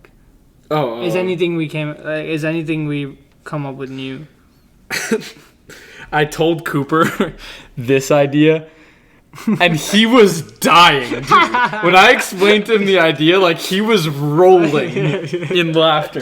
Because I was like, is this just funny to me and Manyu because we came up with it? Or is this actually funny? So let me explain it to him. And dude, he could not stop laughing when I explained that shit to him. It's so funny, bro. It's so funny. I just... Because Mr. Beast, everyone, and we can't. We were talking about something we can't. Yeah. And if we talk about that, we're canceled. Yeah. The show is done. I'm gonna try to make that skit with AI. Yeah.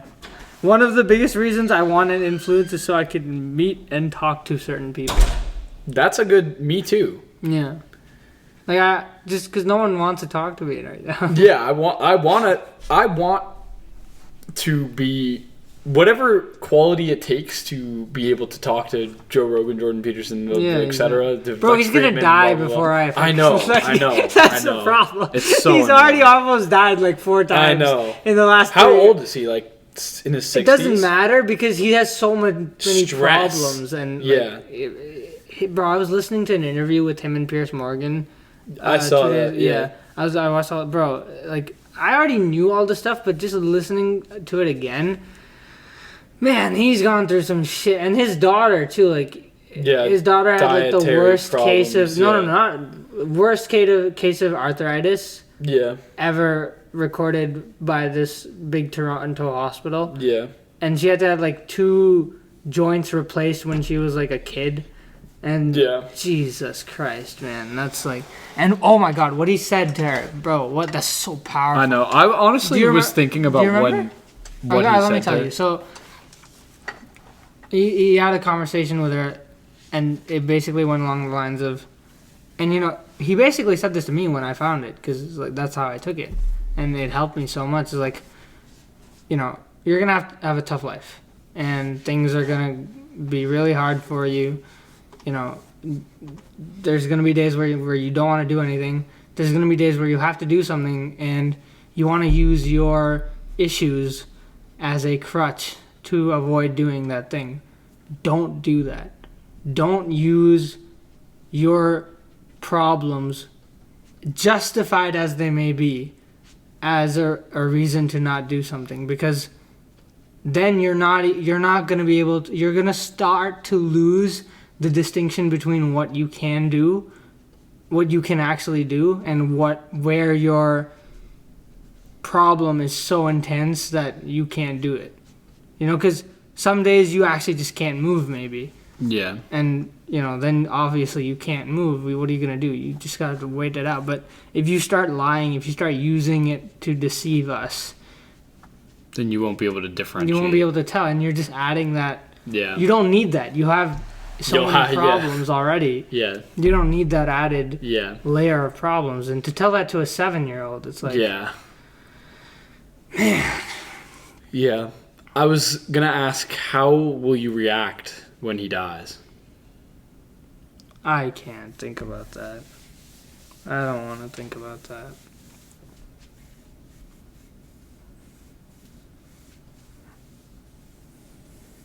Yeah. No, I did think about it, and I was like, I think all the things that I've already taken from him that I've agreed with and believed is true, I will take in more. Yeah, I'm muting for a second.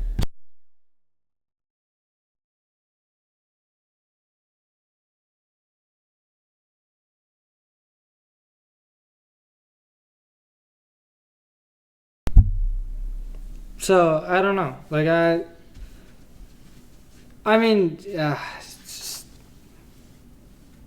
I don't know. I can't. It's like thinking about, not to the same level, obviously, but Apparently. yeah. Yeah. So. Yeah, that's crazy. I know. It is sad that in all likelihood we never actually meet him. Although I might go to lecture. I never told you actually. I feel like I did tell you this. I did go to one of his lectures. Oh, really? Yeah. Oh, which He one? went to New York, and I went to one of them. Oh, yeah, okay, yeah, sure. I was like in... Oh, if he comes to New York, I'm fucking driving down. I was in like 9th or 10th grade at the time, Yeah. I think. But it was good, yeah. Yeah. But I didn't like meet him after. Uh-huh. But no, I did get to see him live, which is awesome. I think the next time life kind of shows me an opportunity, I'm just going to take it to try. I think you should. Because... I don't know, money's really based not on what you said, I consequence. 100% think you should. Yeah. It's funny, like, I've thought about what I'd say to him. He is going to die. Well, yeah, well, everyone is. That's true, but he might be soon. Well, yeah, I know. Carnivore diet's working well for him. Yeah. But, honestly, I think that, I'm very suspicious just because of how it came into my life that, like, that would solve a lot of my problems. What? Oh, carnivore diet? Yeah. You should try it. You should try anything. Oh, why? With parents. Oh, the only reason I'm not eating meat is like that. Well, I would already. How did I forget? I would have already tried it. Yeah. Because, bro, this whole fiber shit and it's like this whole sugar shit. Yeah, like, that would solve all the. Well, yeah, but like the combo of the It's just weird, like how it's all fitting and it's pointing towards that. Like I'm eating Beyond Meat. Yeah. Anyway, it doesn't matter. Like. But I've thought about what I'd say to him, right? And it's strange. Like, he always talks about how much of a burden it is for people to tell him how much he's changed their lives and how much he's affected and, made them better. And, like, always he tears up when he thinks about that. And, for me, it's like, I don't want to... Be another dude, Be a more burden to him. Honestly, like, I've had a vision of, like, asking him a question during, like, a Q&A lecture thing. To be like, how do we show you appreciation without burdening you more? Because I don't think anyone here wants to give you more. Yeah. And, I don't think he's going to have an answer for that, but that'll be enough to show my appreciation. Dude. It's crazy that I think that's a really good answer. It's crazy. Question. It's a good answer to the question of what you would say to him. What should you say to him? Yeah. Nice. The answer is a question. What does it mean? Answer the question with a question. Street Sisyphus meme. What's the music? No, I think it's crazy how much, like, he explains how joke. Oh yes, nice. I think it's crazy how he explains every single time he goes on the street anywhere, people tell him that something about their life has improved drastically. Like they fixed their relationship with their family. He saved their life, or et cetera, et cetera. Yeah.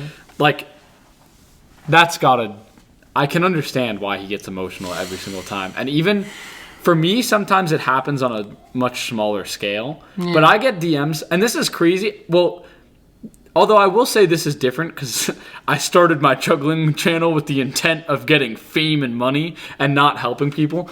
But it still does make me a little bit emotional sometimes when people comment, like people DM me and they're like, dude, I haven't touched juggling in like 10 years. But after seeing your videos, it inspired me to start again, and it's been really fun. Thank you for getting me back into this. Yeah. And it's but like, you understand why. It's like, dude, wow. Yeah. Like, that is like a real person. It's like... Yeah. Yeah. But you understand the burden's different for him, right? Like, the reason why it's a burden, do you get that? Because you might not have heard him talk about it, because he hasn't talked about that specific part in a lot of Let me... So it's like... it's so weird. I would never think about this, because it's not the thing you think about. He's so abnormal, bro. Yeah. Bro's just determined to make himself sad. Yeah. No, I don't think that's what it is. But, like, here's what he says. He says, when people tell me this, it reminds me and tells me how shitty their life was before, me. And he just feels that emotion, like what it was like for them. And he feels that every single time. Yeah. And, that's out there in the world. And that makes him emotional, like how much suffering there is. I got emotional at the clip when he was, like, talking about how little encouragement it takes. Oh my God, I was going to say that too. Yeah, man. Because it's so true. Like, sometimes all it takes is just one positive thing say one positive thing to someone to get them out of their rut. Yeah. And they aren't getting it. Yeah. And here's the one source that the person has. Yeah. Like... that's why I'm so, like, fiercely strong. I feel so strongly about this Sandcastle idea. It's because, like, I'm so angry at the thought of someone, destroying a dream, a passion, a thing that someone just needs a little bit of encouragement for to pursue and make themselves feel whole. Just like the idea of that not being in the world is so dismal to me. And it's like he says, well, what else is there to do? Yeah. You might as well do what you want to do and you find meaningful and be a light in the world type shit. Type beat. Type beat. Exactly. Imagine him when he's on stage. Be a damn articulate. Type beat. Oh no! Because this reminded me of another thing. I don't know. Markiplier's. Yeah, but I've never watched him at all. I've watched one video of this. Yeah. And it made me cry. Mm-hmm. What was it? And so I'm just wondering how much I would have felt that if I knew him and was a fan of his. And basically the video was like, it was like his 10 million subscriber or something special, right? And yeah, he was talking about like, man, I'm gonna watch this video today, just because I want to remember it, like, because it was so weird, like, for that to touch me so much. Because again, I've never watched his video. I'm not a fan of his. I don't know his stuff. Yeah. I knew of him, obviously, but in the video, he's got like a tribute video from his fans, right? Telling him how much he means to them. And so he's talking to the camera. And, I don't care if someone thinks that it's staged or not. Whatever. For me, it was real enough. Like, whatever it was real enough. Even if it was staged, it was real enough. He had to really stage it, yeah. Whatever. He talks about, he's talking about how much his fans mean to him and how, he tries to reach out whenever he can. And then he thinks about, I guess, the thought of how many of his fans, could benefit from just a simple word of his. Just a simple, thank you idea of him reaching out.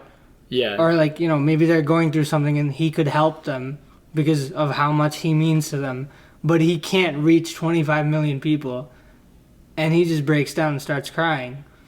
And just that idea of, not being able to help the people in this world that feel like they're right there through social media. It's like, you know, they feel connected to you.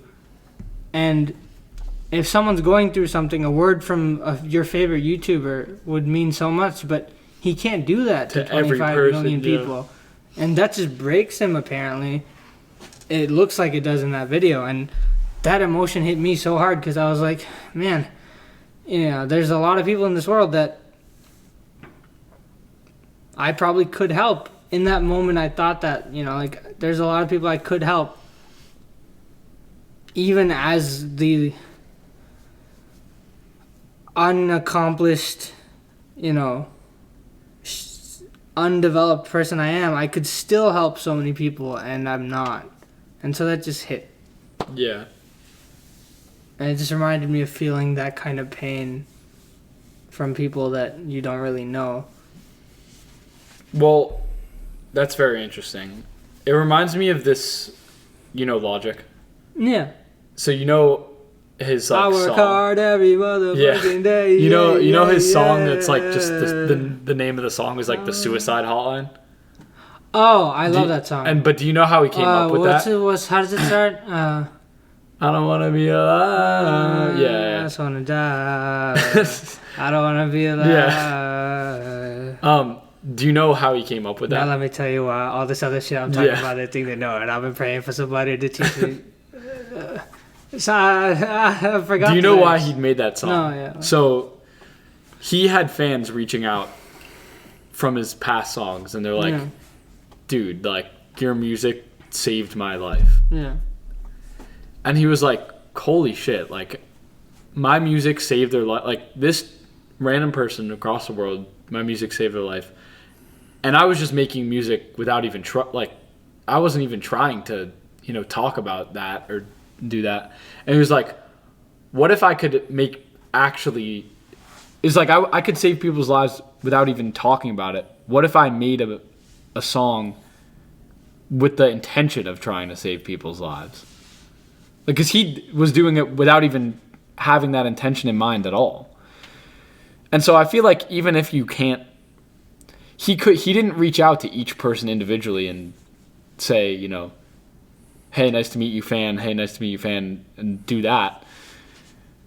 But he did more than not trying. Yeah, exactly. Well, and my life don't even matter. I know it. Nobody care about mine. No, I know life don't even matter. I know it. Shit, man. I'm gonna look up these lyrics because I just wanted to. But it was with Khalid and that other girl, right? Like, I don't remember who it was with. Well, it doesn't matter. Honestly, the song got old. I took that shit off my playlist. So. Talking about how like a meaningful it is. If I want to kill myself eventually, maybe I'll put it back on. But till then, shit got a bit like old. I think he sold out MSG. Really? With like that performance, like he performed the song and he sold it out. And it's like, and my life doesn't even matter. I know it. I know I'm hurting deep down, but can't show it. I never had a place to call my own. I never had a home. Ain't nobody calling my phone. Yeah. Where you been? Where you at? What's on your mind? Tell me. Wait. They say every life precious, but nobody care about mine. Yeah. I've been all alone. I've been taking my time. I've been looking out of my mind. Anyway. Yeah. Good song. Got old quick though. Removed from playlist. Every like suicidal person like, well. Never watching this podcast. First and last watch of this podcast. Yeah, buddy, you might have bigger problems. So. Yeah.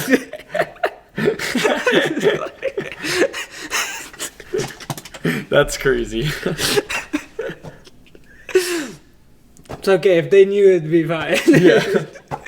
Anyway.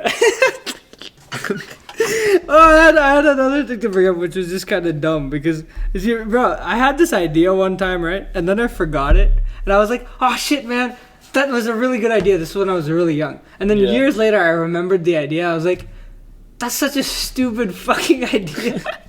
And my idea was like, okay, so you know, traffic is a big problem, right? Yeah. So, add a lane. No. It's so much worse.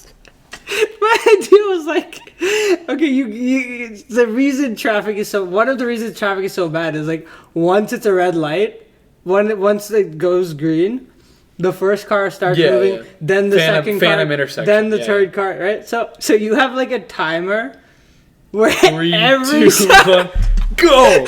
No, well, this is what automated driving will do.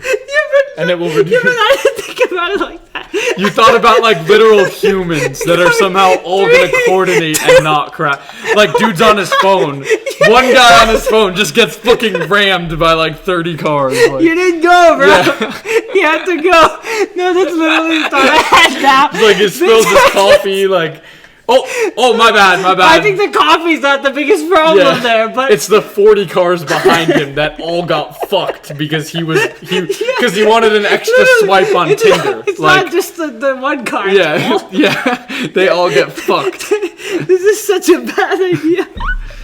But at one point, I genuinely thought this was a good idea, and this is like goes to show, we might have one of these ideas. It's like so stupid if in implementation, but we think makes sense. And this is why the protests are so stupid. Like, you don't know anything. You can't decide how the world runs.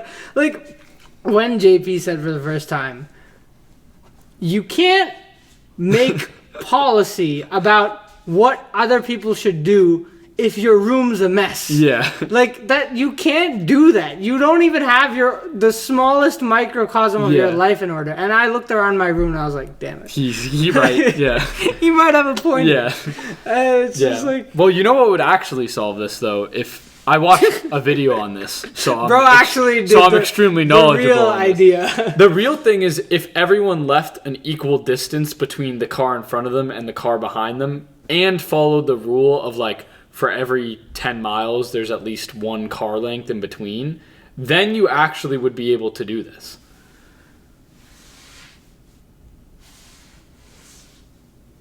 Is there enough space for that? Well, there would be no clogs, though. Yeah, but... I'll show you the video later. Yeah, okay. Yeah. I mean... Regardless, I feel like people aren't going to follow any kind of... No, they won't. Yeah, no, not at all. Regarding definitely that. Not, yeah. Yeah. Did you see this, like... There's this one diagram on one of the podcasts I was watching, I forgot, but it was, like, the perfect intersection system that, like, there's, like, no traffic. I've seen that. They like, model different intersections, and then, like, they have... It was, like, a roundabout, but with extra things with it, right? I didn't get why it worked, but, like, apparently it's just impossible to... self-intersect. Yeah, the problem with it, though, is then you have to... It's not obvious where to go, often. That's life. No, but I mean, that's... Hey, it's not obvious where to go, but, you keep going. Why have I heard that? Goggins, the anti-Buddhist, says more suffering is needed. Nice. Nice. That's funny though. It's so stupid. Oh my god. No, I'm writing that as a skit. That would be funny. David Goggins, the anti-Buddhist. Suffer more. Yeah, like Buddhists are like, I've spent 2,000 years trying to figure out how to avoid suffering. Yeah. And this guy just comes in like, no. More. You need to suffer more. The goal is to suffer more. Yeah. So funny. Okay, it's 11:25. So yeah, we're almost done. But there's another thing about Goggins. It's like this I think, I wrote this down. This might be his best lesson, I think. Because this shocked me when I heard it. That, like, he first of all had this insight, and that what type of insight it was, too. This is why I think it's so ridiculous. Like, it makes me suspicious a little. I feel like he has a PhD in psychology and philosophy. Yeah. Because it's like, seriously? See, this is what I mean when I say anyone can participate. No, to say like, that bro, what? Like, he's not exceptional at all. That's against your. Yeah, but he doesn't. But my point is, he doesn't have a PhD in philosophy. Yeah, but he did something the PhD psychologists and philosophers can't do. So there's something to be said about doing more than anyone can do. like you don't know what can come of that. By the fact that I've juggled more than almost all philosophers and psychologists ever have, do I have something that they don't? Like, it's not. But have you juggled for 10 million years? No. I don't know what's going to come of juggling for 10 million years. Something crazy could that redefines psychology. But my point here is there's an established way of contributing to a field like psychology, which is get a PhD, add to the knowledge stores. Yeah. And then someone like Einstein just blows the field apart. Yeah. Those are few and far between. Okay, fair.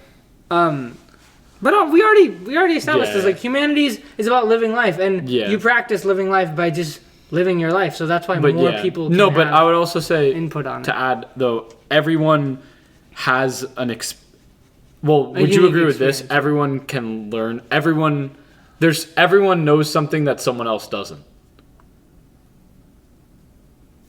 Probably. So then everyone is... Well, then no one else doesn't, or that someone else doesn't? For sure someone else doesn't. Any person you meet knows something you don't. Yeah.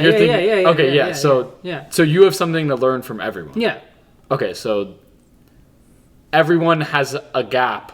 You can't... Everyone can fill a gap in your knowledge. So everyone is an expert in an extreme subtopic of humanities. But then you're not everyone is you're playing with the definition of expert. Like they just know something. Like okay, but not everyone knows something in STEM that someone else doesn't. But everyone knows something in humanities that someone else doesn't. No, that's not true. Because again, someone like that's not No, I don't agree. I don't agree. No, I don't. Okay, I disagree completely. So false. So wrong. I thought I had you. You were thinking, and I was like, oh. This is so wrong. I don't even know where to start because I know how the Big Bang occurred. Yeah. It's very easy to conceptualize a doctor that doesn't, and I could explain it to him, and that's a scientific concept that he doesn't understand. That I could tell him.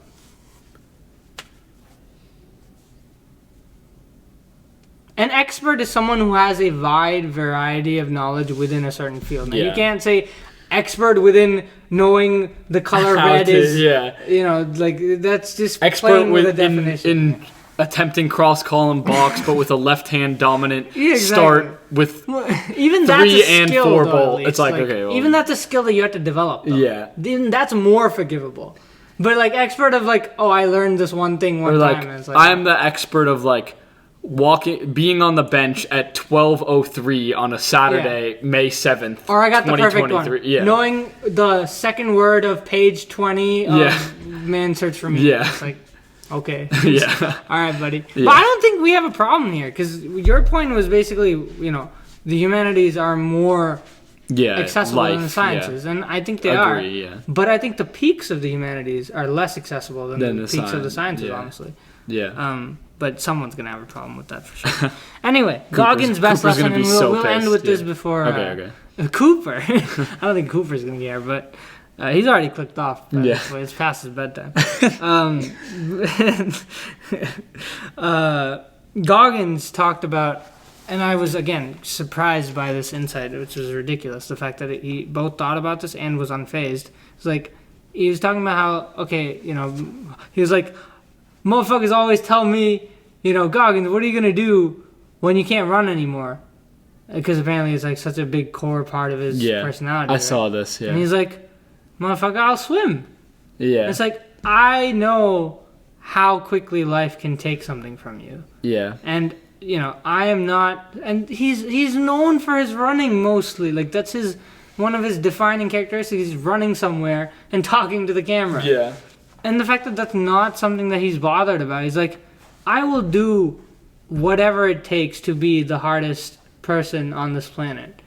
And that can take whatever form possible. Yeah. And the fact that he does not give a shit about how he does that, it's so He beautiful. is the ultimate rebellion, I think. So, I know, he's figured out... He's figured this out on his own just by doing the things he's doing. Yeah. He knows exactly what I'm talking about. Yeah.